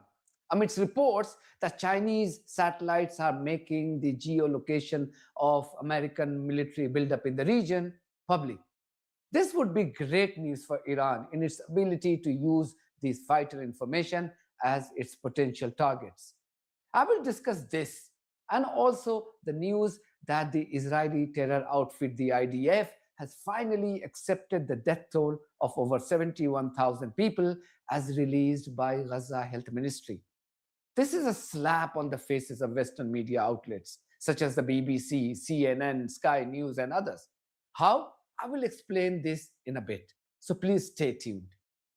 Donald Trump has just concluded his press conference, where he was asked about the US military buildup in the Middle East in preparation for potential military strikes against Iran. The guy is either suffering from serious cognitive issues or he's simply following the diktats of his Israeli masters. He said that he had given Iran a deadline. Then he claimed that Iran had agreed to talks before implying that his planned attacks may not come to fruition. Are you giving Iran any kind of deadline to make a deal before potentially taking Only military they action? know for sure. Have you communicated that to them directly? I have. Do you have a timeline for when you're going to pull back potentially the federal presence there? We'll see how it all works out. They have to float someplace. They might as well float near Iran, but it's a rough situation going on. So I stopped 837 people, as you know, last week from being hung. They were going to hang 830. It was all set. And I'm looking at the people behind me. They're saying, what kind of racing's a lot nicer than that. They were going to hang 837 people. And I told them, if you do it, you're going to pay a price like nobody's ever paid before. And they pulled back. I appreciated that. But a lot of people are being killed. So we'll see what happens. I can say this, they do want to make a deal. If Iran doesn't make a deal, is your plan to replicate their what you just did in Venezuela? I don't want to say that. I don't want to talk. I mean, I don't want to talk about anything having to do with what I'm doing militarily, but we have a tremendously powerful fleet there. We have the most powerful ships in the world. We have the most powerful military by far in the world. We showed that on numerous occasions. I mean, I rebuilt the military in my term. If I didn't, I wouldn't, I think, be able to say that. But I rebuilt the military, the entire United States military in my first term. And now we're building it bigger, better, stronger than ever before. I'm adding to it. We're adding something called a battleship. You would find this interesting. You know, the old-fashioned beautiful battleships? And we're adding up to 25 of them. Each battleship is 100 times more powerful than the battleships of the 1940s, those big, powerful ones with the guns, because of what the ships carry. But we're going to build 10, and then we'll see how we like them, and we're going to go and do another 15 after that. Could be up to 25 battleships, 100 times more powerful. Can you imagine that? And it's peace through strength. We don't want to use them, but if we have to use them, we will. But Iran is in no mood to take Trump's bluff this time around. They have become wiser, and rightly so, since they were deceived so spectacularly in June last year when Trump helped Israeli terrorists to carry out illegal airstrikes on Iran, while also scheduling to hold talks with the Iranian delegation 2 days later. As I said in many of my recent videos, Iranians have decided to show no mercy this time if they're attacked by America. They appear to be firm in their resolve to finish this conflict once and for all. According to local reports, the Iranian leadership would treat any future military aggression on their country by America and Israel as a war to eliminate Iran from the surface of the earth. So in other words, this is an existential crisis for them. Therefore, the Islamic Republic has decided to go all out to teach America a lesson this time around. Listen to this Iranian analyst on Press TV. The reality is that I believe the Iranian leaders have decided to make sure that this is not going to be the case. I think last time Iran was attacked, Iran was surprised. Iran was attacked in the middle of negotiations. No one is going to be surprised this time. I think the planning is to have at least 500 casualties under the side. So you're going to have many American soldiers in body bags, and this is what Iranian leaders have been telling the other side, and hopefully they don't think this is a bluff, because they're going to see those body bags arriving in the United States if they decide to attack Iran. If Americans attack Iranian infrastructure, I think the infrastructure of regional countries will be hit, because these countries have, some of them, not all of them, the countries that have provided bases for the United States, and U.S. uses these bases to attack Iran. So if you're a country that has provided a military base to the United States, if U.S. hits Iranian infrastructure, the infrastructure in these countries would be attacked. You cannot have a situation where Iran is only the victim. I think the whole region is going to be blown up. This is precisely what I have been talking about in many of my recent videos. Iran has devised a strategy to inflict maximum loss by killing 500 US soldiers so that a chilling message is sent to Trump's support base in America. The same support base that voted Trump to power for the second term on the promise that he would not engage the US military on behalf of a rogue settler colony called Israel. Iran has found great help in a Chinese satellite company which has just released its latest photos on the movement of US military forces in the region. These images that you can see on your screen right now were taken on 25th and 26th of January. These images show how the US has deployed the Patriot system and possibly related radars and vehicles at US bases at Al Udeid Air Base in Qatar, which, by the way, is the largest US base in the Middle East, and Ali Al Salem Air Base in Kuwait. How does this satellite data help Iran? Well, Iran already knows the precise location of the US military apparatus in these bases. What the latest satellite imagery provided by a Chinese company has done, and will continue to do so, is to help Iran in identifying the current deployment by the US military and define its offensive strategy accordingly. I said it before, and I'm saying it again. Trump would be a fool to engage in military adventurism against Iran. Iran is no Venezuela. Even if the US kills or captures members of the Iranian leadership, there are many who will quickly fill those positions. This wouldn't lead to the fall of the so-called regime. But the response from Iran in such a scenario would be unimaginable. If the US thinks it can hit precise targets to destroy the Iranian drone or ballistic missile programs, it should first find out what happened to those 400 kilos of highly enriched uranium that Iran managed to transport to a safe location in June last year. Most of the Iranian sensitive military installations are buried deep inside the ground, in some cases thousands of feet under the earth, and large cave complexes with special hardening measures in place. In recent months, Iran has also actively worked towards purging Israelis and American spies who were present and very active in the Islamic Republic. Whichever way you look at it, Trump would be best advised to not embark on something so suicidal that he himself rightly opposed it in the past. That is, engaging US military in illegal wars. In another development, the Israeli terror outfit, the IDF, has finally said that it would accept the death toll announced by the Gaza Health Ministry. Remember, up until now, this terrorist group mocked the figure by calling it Bollywood numbers and whatnot.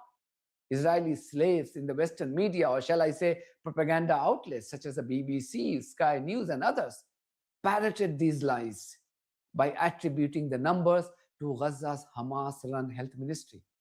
So my question is this, particularly to the BBC, which you and I fund with our hard-earned money called the license fee. What would this rogue propaganda organization do now? For more than 2 years, the BBC tried its best to dehumanize Palestinians by constantly casting doubt on their suffering.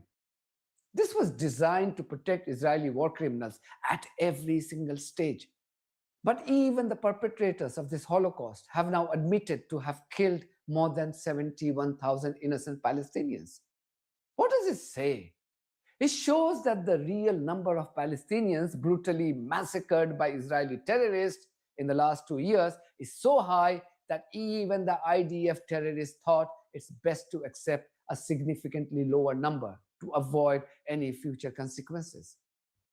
I hope racist and genocidal maniacs within the BBC who constantly push this dreadful propaganda on behalf of Israeli war criminals are able to have a sound sleep tonight, as they cherish their contribution in the brutal massacre of hundreds of thousands of children and babies.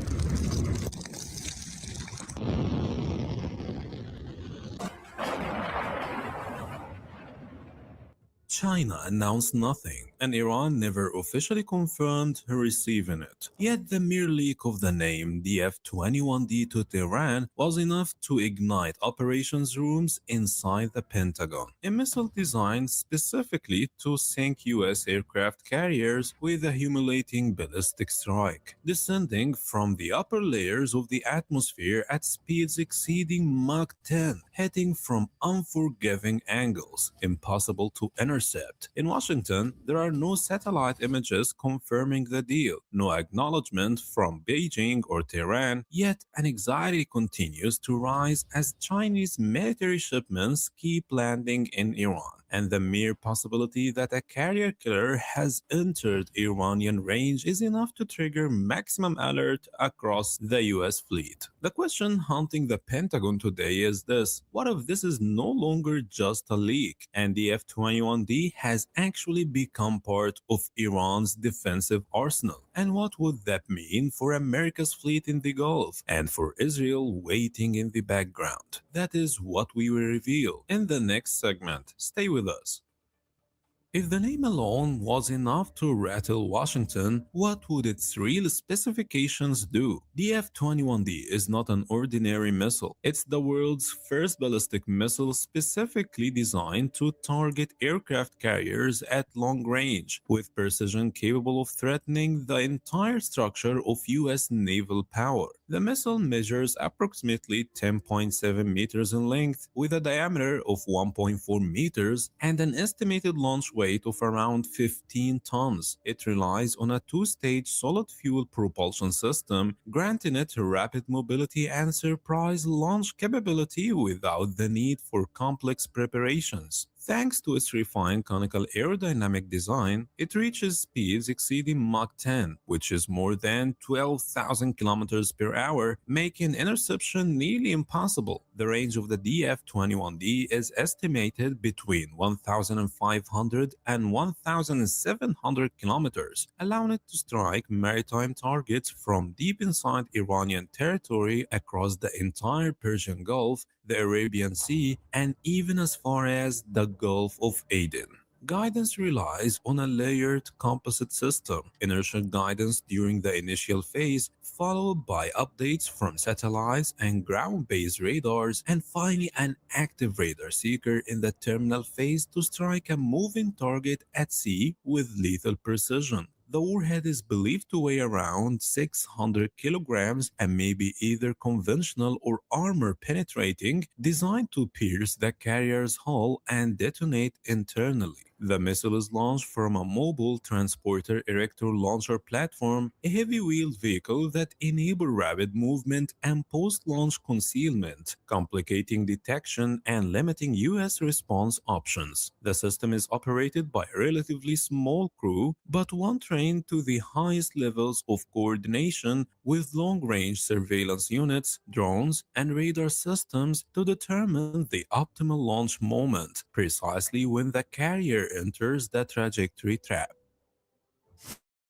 How could Iran actually operate the F-21D, and why does Israel see it as the beginning of the end? Owning the missile is one thing, operating it effectively is something far more dangerous. The F-21D is not a showpiece, but a full-spectrum system dependent on a complex information loop, starting with long-range radars, passing through satellite inputs, and extending to unmanned aerial vehicles monitoring maritime targets in real time. While Iran does not possess a space infrastructure comparable to China's, it has spent years developing local capabilities capable of compensating for the gap. Systems such as SIPR and Gather can reportedly detect targets at distances exceeding 1,000 kilometers, and when integrated with Iranian drones patrolling the Gulf and the Arabian Sea, they can locate an aircraft carrier with sufficient accuracy to initiate a strike. Some Western sources have even hinted that Iran may receive indirect Chinese satellite coverage, either through commercial imagery or intermediary monitoring centers, meaning the detection, guidance, launch China is entirely feasible. The most dangerous scenario, Iran launches the missile from deep within mountainous terrain or from behind natural barriers in the Zagros range, using a long-range reconnaissance drone or satellite to plot the trajectory. The moment the carrier enters the engagement envelope, open waters turn into a trap with no escape. The strike does not merely target the carrier's hull, it delivers a strategic shock to US Fleet Command, placing every naval deployment in the Gulf under direct threat. But the fear does not stop at the Gulf. Israel is watching this shift with quite an anxiety, more restrained yet deeper than Washington's noise. If the missile was originally designed to counter the US Navy in the Pacific, what happens if it appears in southern Lebanon or is transferred to Yemen's coastline? From there, the aircraft carrier is no longer the only target. Every naval positioning base, military port, and even supply ship becomes vulnerable. Israel understands that the F-21D is not comparable to Shahed or Caliber cruise missiles. It represents an entirely different level of threat, striking from extreme altitude at extraordinary speed with advanced precision. And while its range does not cover the entire Mediterranean, its mere presence in Iran means surprise remains on the table, and that the Chinese hand which supplied the missile may one day go further, extending its range or developing a new variant transfer to other theaters. And here lies the core of the matter. What truly frightens both the Pentagon and Tel Aviv is not simply the missile's presence in Iran, but China's entry as a tactical player in regional conflicts through a technological gateway without political noise. In this context, the F-21D cannot be read as just another missile, but as a silent declaration of a new era, an era where deterrence equations are drawn by drones from above and missiles from the edge of space, and where the American aircraft carrier becomes a realistic target, not a symbol of untouchable power. And now the question for you, dear viewer. Do you believe the F-21D has actually reached Iran, or is it merely a tool to deter the next American attack? Share your opinion in the comments.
Welcome to Demystifying Iran. For decades, while the West scrutinized Iran's peaceful nuclear energy program, its support for the Palestinian people, and its support for countries under Western imperial siege in Latin America, West Asia, and Africa, another story of Iranian national resilience was being written. A story of a nation under siege, forging its own sword and shield, an independent deterrence. Missiles and drones designed and built by Iranian hands for Iranian defense and retaliation. Last June, this deterrent was tested in a brutal, sinister war of aggression.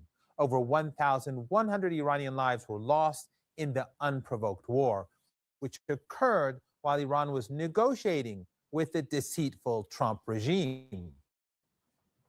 The world saw the cost of resistance, but it also saw the sword and shield beat back the ethno-supremacist regime and its Western backers.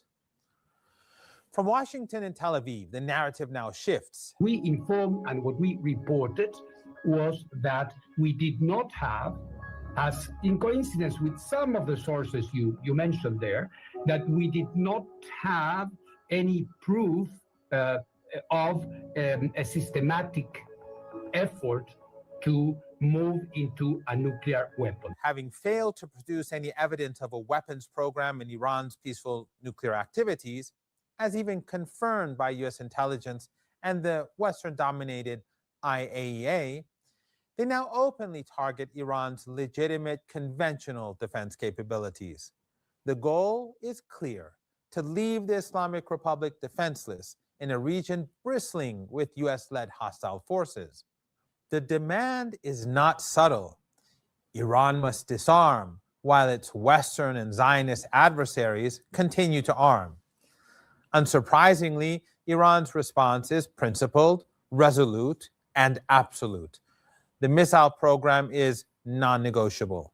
It is the indispensable guarantor of national security born from the bitter experience of war and decades of threats and sanctions meant to cripple the nation's right to sovereignty and self-defense. During the Iran-Iraq War, Saddam Hussein, at the onset of the war, was using his advantage, technological advantage, was getting a lot of support internationally, including from the West, to attack Iranian cities. The war on cities devastated Iranian civilians. He was using the war on civilians to pressure Iranian leadership into giving up. And that's when Moghadam started to develop the first missiles. This is not aggressive. This is the logical, legal, and necessary response to encirclement. While Iran's adversaries fearmonger about this rebuilding of stockpiles of missiles, Iranians see it as maintaining the balance of deterrence, a sovereign nation reinforcing the wall that keeps Western aggression at bay. But to understand this unbreakable resolve, to understand why no Iranian official will bargain away this shield, we must look at the roots of the missile program. Decades ago, there was a time when Iran's strategic fate was not in its own hands, but was instead a commodity relinquished and outsourced by the corrupt Pahlavi monarchy.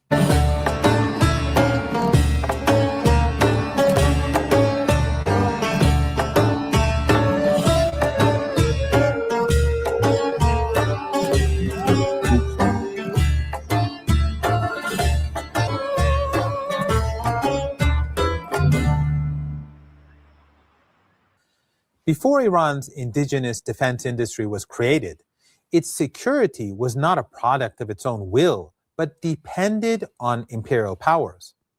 Before the Islamic Revolution, Iran was often described by Western officials, particularly Americans, as the policeman of the Persian Gulf, a subordinate pillar of Western regional strategy.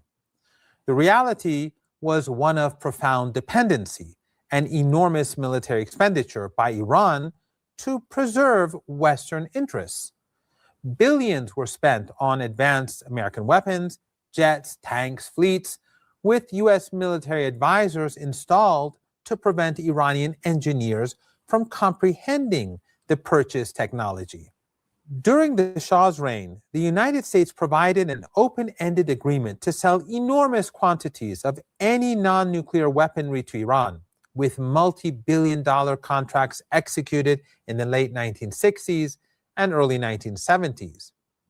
Regarding surface-to-surface missiles, this access was quickly revoked. The US first denied the sale of the Lance missile system with a 120-kilometer range. A refusal later extended to include rockets with a range of 60 kilometers. Confronted with this technological prohibition, the Shah turned to the Israeli regime. A joint venture named Project Flower was launched in 1977 with the technical goal of increasing the range of the Israeli Gabriel anti-ship missiles to between 150 and 200 kilometers. The project concluded in 1978, before the revolution, without achieving its objectives. Despite Iranian funding, Israeli experts departed, taking all technical documentation with them. In 1979, with the rise of the Islamic Republic, all ties with the Zionist regime were severed completely, and the one-sided Project Flower was officially terminated. Iran received only obsolete technology through the ridiculously expensive partnership with the Zionist regime, while Israel covertly utilized Iran's $1 billion investment to finance the development of its own next-generation weapon systems. Consequently, after the revolution and Saddam's Western-backed aggression in 1980, Iran lacked operational missile systems and the foundational knowledge to produce them. The sequence, an initial technological denial by the US, followed by a financially and technically exploitative partnership with the Israeli regime, functioned as a strategic catalyst. It demonstrated the unreliability and deceptiveness of foreign suppliers and created a direct security imperative. The logical and necessary outcome was the pursuit of fully independent domestic missile and drone programs, which became the cornerstones of Iran's post-revolution defense doctrine. Saddam's Western-backed 8-year war of aggression was a turning point. While both Western and Eastern blocs armed the aggressor to the teeth, with the West even providing Saddam with a massive chemical weapons capability, they placed an embargo on Iran's own defense. Hence, a critical realization hardened. The era of purchasing and reliance was over. The era of building and self-sufficiency had to begin.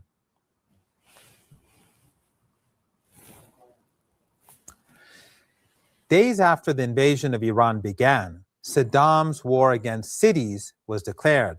On October 8, 1980, 3 Frog 7 missiles fired from far behind the front lines struck the very heart of Dezful, crashing onto homes and marketplaces. For 3 long years, Iran's border cities lived under a rain of fire, with long-range artillery pounding them endlessly. The world watched and sent more weapons to the aggressor. And what did Iran have? Project Flower was a useless scrap of paper. This was the crushing reality born from the old regime's dependency, especially on the Israeli regime.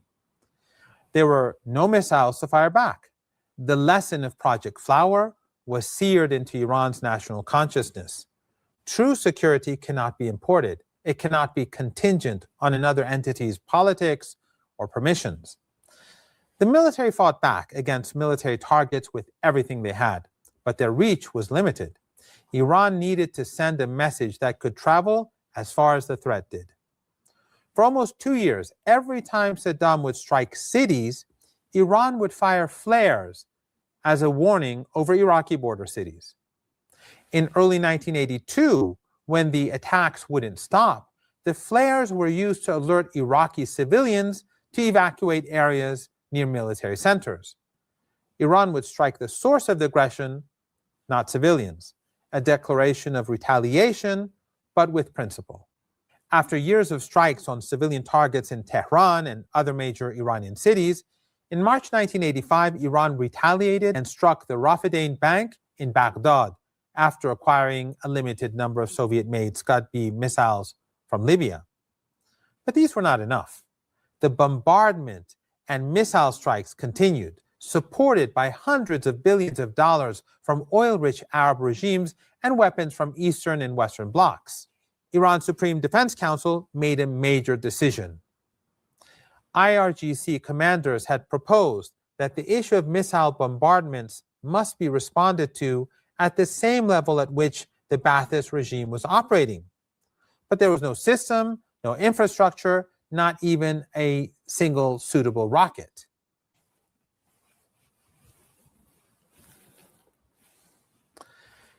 A decision was made. The mission was to build a missile unit from absolute zero. They chose the man for the almost impossible task, a young artillery commander named Hassan Tehrani Muqaddam. His order was to acquire the knowledge that no one would sell Iran. In late 1984, he and 12 others embarked on a journey to Syria. There were not enough of them, so they split into shifts, morning and night, each man mastering multiple roles: launch command, assembly, fueling, and guidance. They were transforming themselves from artillery officers into the founding fathers of a new force. While Tehrani Muqaddam sought the knowledge abroad, another young visionary, Amir Ali Hajizadeh, established the Hadid Missile Brigade. Although the brigade had neither missiles nor launchers, he swiftly moved to create an infrastructure. This was the birth of Iran's missile program, the IRGC's aerospace force emerging from the necessities of resistance. Soon, the first physical missiles would arrive from Libya to begin the process of reverse engineering. The Oghab and the Shaheen missiles were Iran's modifications and first steps onto the path of indigenous design. This process gave birth to more than missiles. It forged an unshakable understanding. Facing an enemy, Iran found a strategic equalizer. The missile became the great leveler, but they had to be made at home.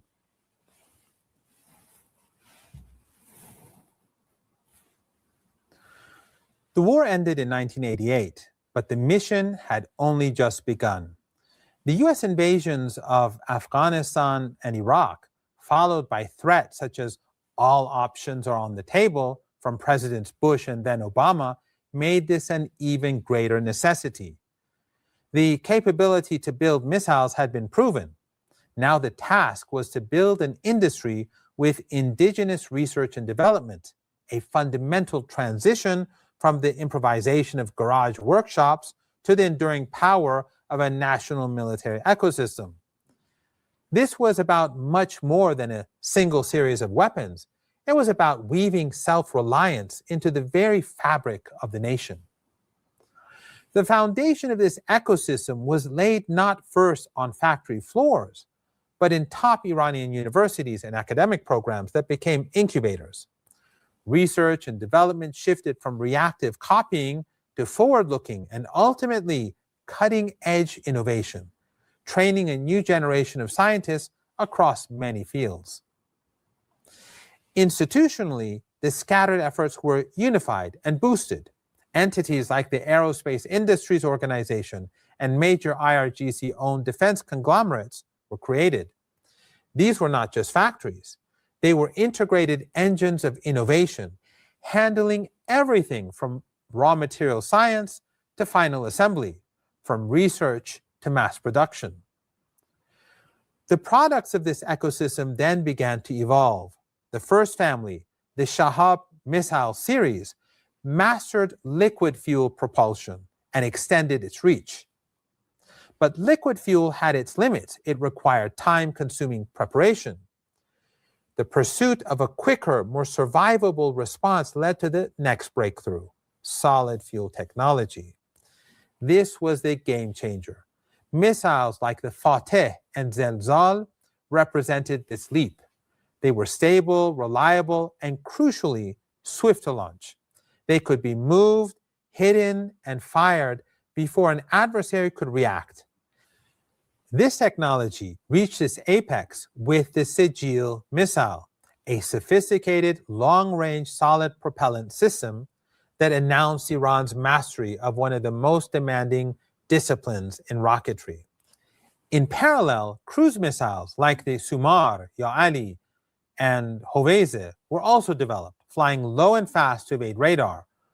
Perhaps just as transformative were unmanned aerial systems, drones. Together, these systems created a layered, multifaceted shield and sword, each component designed to complicate an enemy's calculus.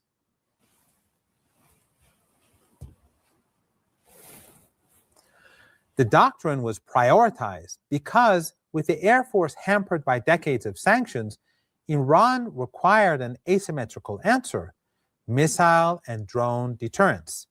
It became a non-negotiable cornerstone of national security, a guarantee that any aggression would meet a cost so severe, initiating it would be unthinkable. This doctrine demanded greater reach. From imported Scud missiles with a 300-kilometer reach in the 1980s, progress was systematic. Through reverse engineering and incremental upgrades, Iran developed increasingly capable medium and long-range ballistic missiles, an undeniable strategic achievement. This deterrence had evolved into a multi-layered capability, keeping the Islamic Republic's most determined enemies at bay for years. Also, by sharing expertise and technology with allied resistance forces across the region, Iran has effectively extended their collective defensive and offensive perimeter. These partners have become nodes in a network of deterrence, ensuring that adversaries face multiple simultaneous threats on various fronts. It is a strategy that multiplies the cost of aggression, something the Trump regime will soon discover if it carries out any act of aggression. The missile program has transformed from a project of survival into the central pillar of a security doctrine, one that makes the evil empire think twice. It is no longer just about defending borders. It is about defining the rules of engagement for the entire region and beyond, declaring that the era of unilateral military action against Iran and its allies is over.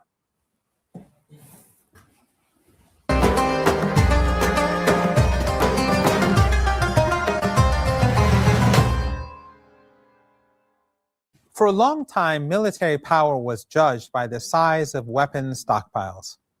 But a nation forged under decades of sanctions and threats learned a different lesson. Real power comes from innovation, not just inventory. This lesson was decisively proven during the 12-day war of aggression, where Iran confronted an enemy protected by what was often described as near invulnerability. For years, a powerful narrative existed, the myth of the Iron Dome. Global media portrayed it as a perfect, unbreakable wall of defense, the ultimate symbol of high-tech advantage, funded and supplied by the United States. But a strategic shift had occurred. Missiles like the Ahmad and Khorramshahr represented this evolution as instruments of indigenous technology capable of striking very hard and with precision. When the US-Israeli attack came, the enemy was protected not only by the American-enabled Iron Dome and Arrow 3 systems, US SM-3 and SM-6 missiles, US Patriot PAC-2 and PAC-3 systems, but by the latest and most expensive American system, THAAD. The defense consisted of multiple layers of the world's most costly shields. The myth of invincibility shattered in just 12 days. The defense systems proved unable to counter the Islamic Republic's onslaught, whether powerful, highly advanced ballistic missiles or even older generation missiles that swarmed and overwhelmed US and Israeli defenses. A significant amount of the entire US global stockpile of THAAD interceptors was fired in less than 2 weeks, with each interceptor costing approximately $12 million. The financial toll of the THAAD effort was astronomical. Yet the most critical fact remains. Every weapon Iran used in its retaliation was domestically produced. Despite decades of sanctions designed to cripple its industries, including the military sector, Iran achieved strategic high-tech self-sufficiency.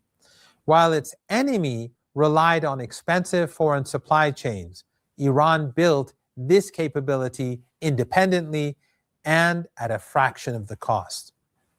This exposed a fundamental problem. American production facilities can manufacture limited numbers of these complex THAAD interceptors in an entire year. The shield is not only prohibitively expensive, it is logistically unsustainable. In contrast, Iran's domestic production capacity is resilient, decentralized, and capable of regeneration. The economic difference is stark. The adversary must spend enormous amounts of money to intercept what Iran can produce for a fraction of that cost. The 12-day war revealed a new reality. A domestically built defense industry can challenge and defeat even the most heralded shields. The notion of Western invincibility was a myth. Resilience, ingenuity, and strategic independence are now the facts on the ground. The trajectory is clear. True security is forged through indigenous capability, strategic intellect, and unwavering resolve, something the enemies of Iran and the axis of resistance may soon learn the hard way. Western media and elites, liberal and conservative, can lie all they want about casualty figures in the CIA and Mossad-led riots. Even though their regimes are responsible for every death, They do this to supposedly justify war against the Iranian people. They will ultimately fail. Iran's military capabilities ensure that any aggression will lead to the collapse of Western economies. See you next week.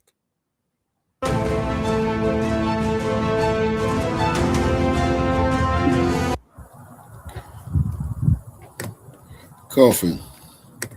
Follow me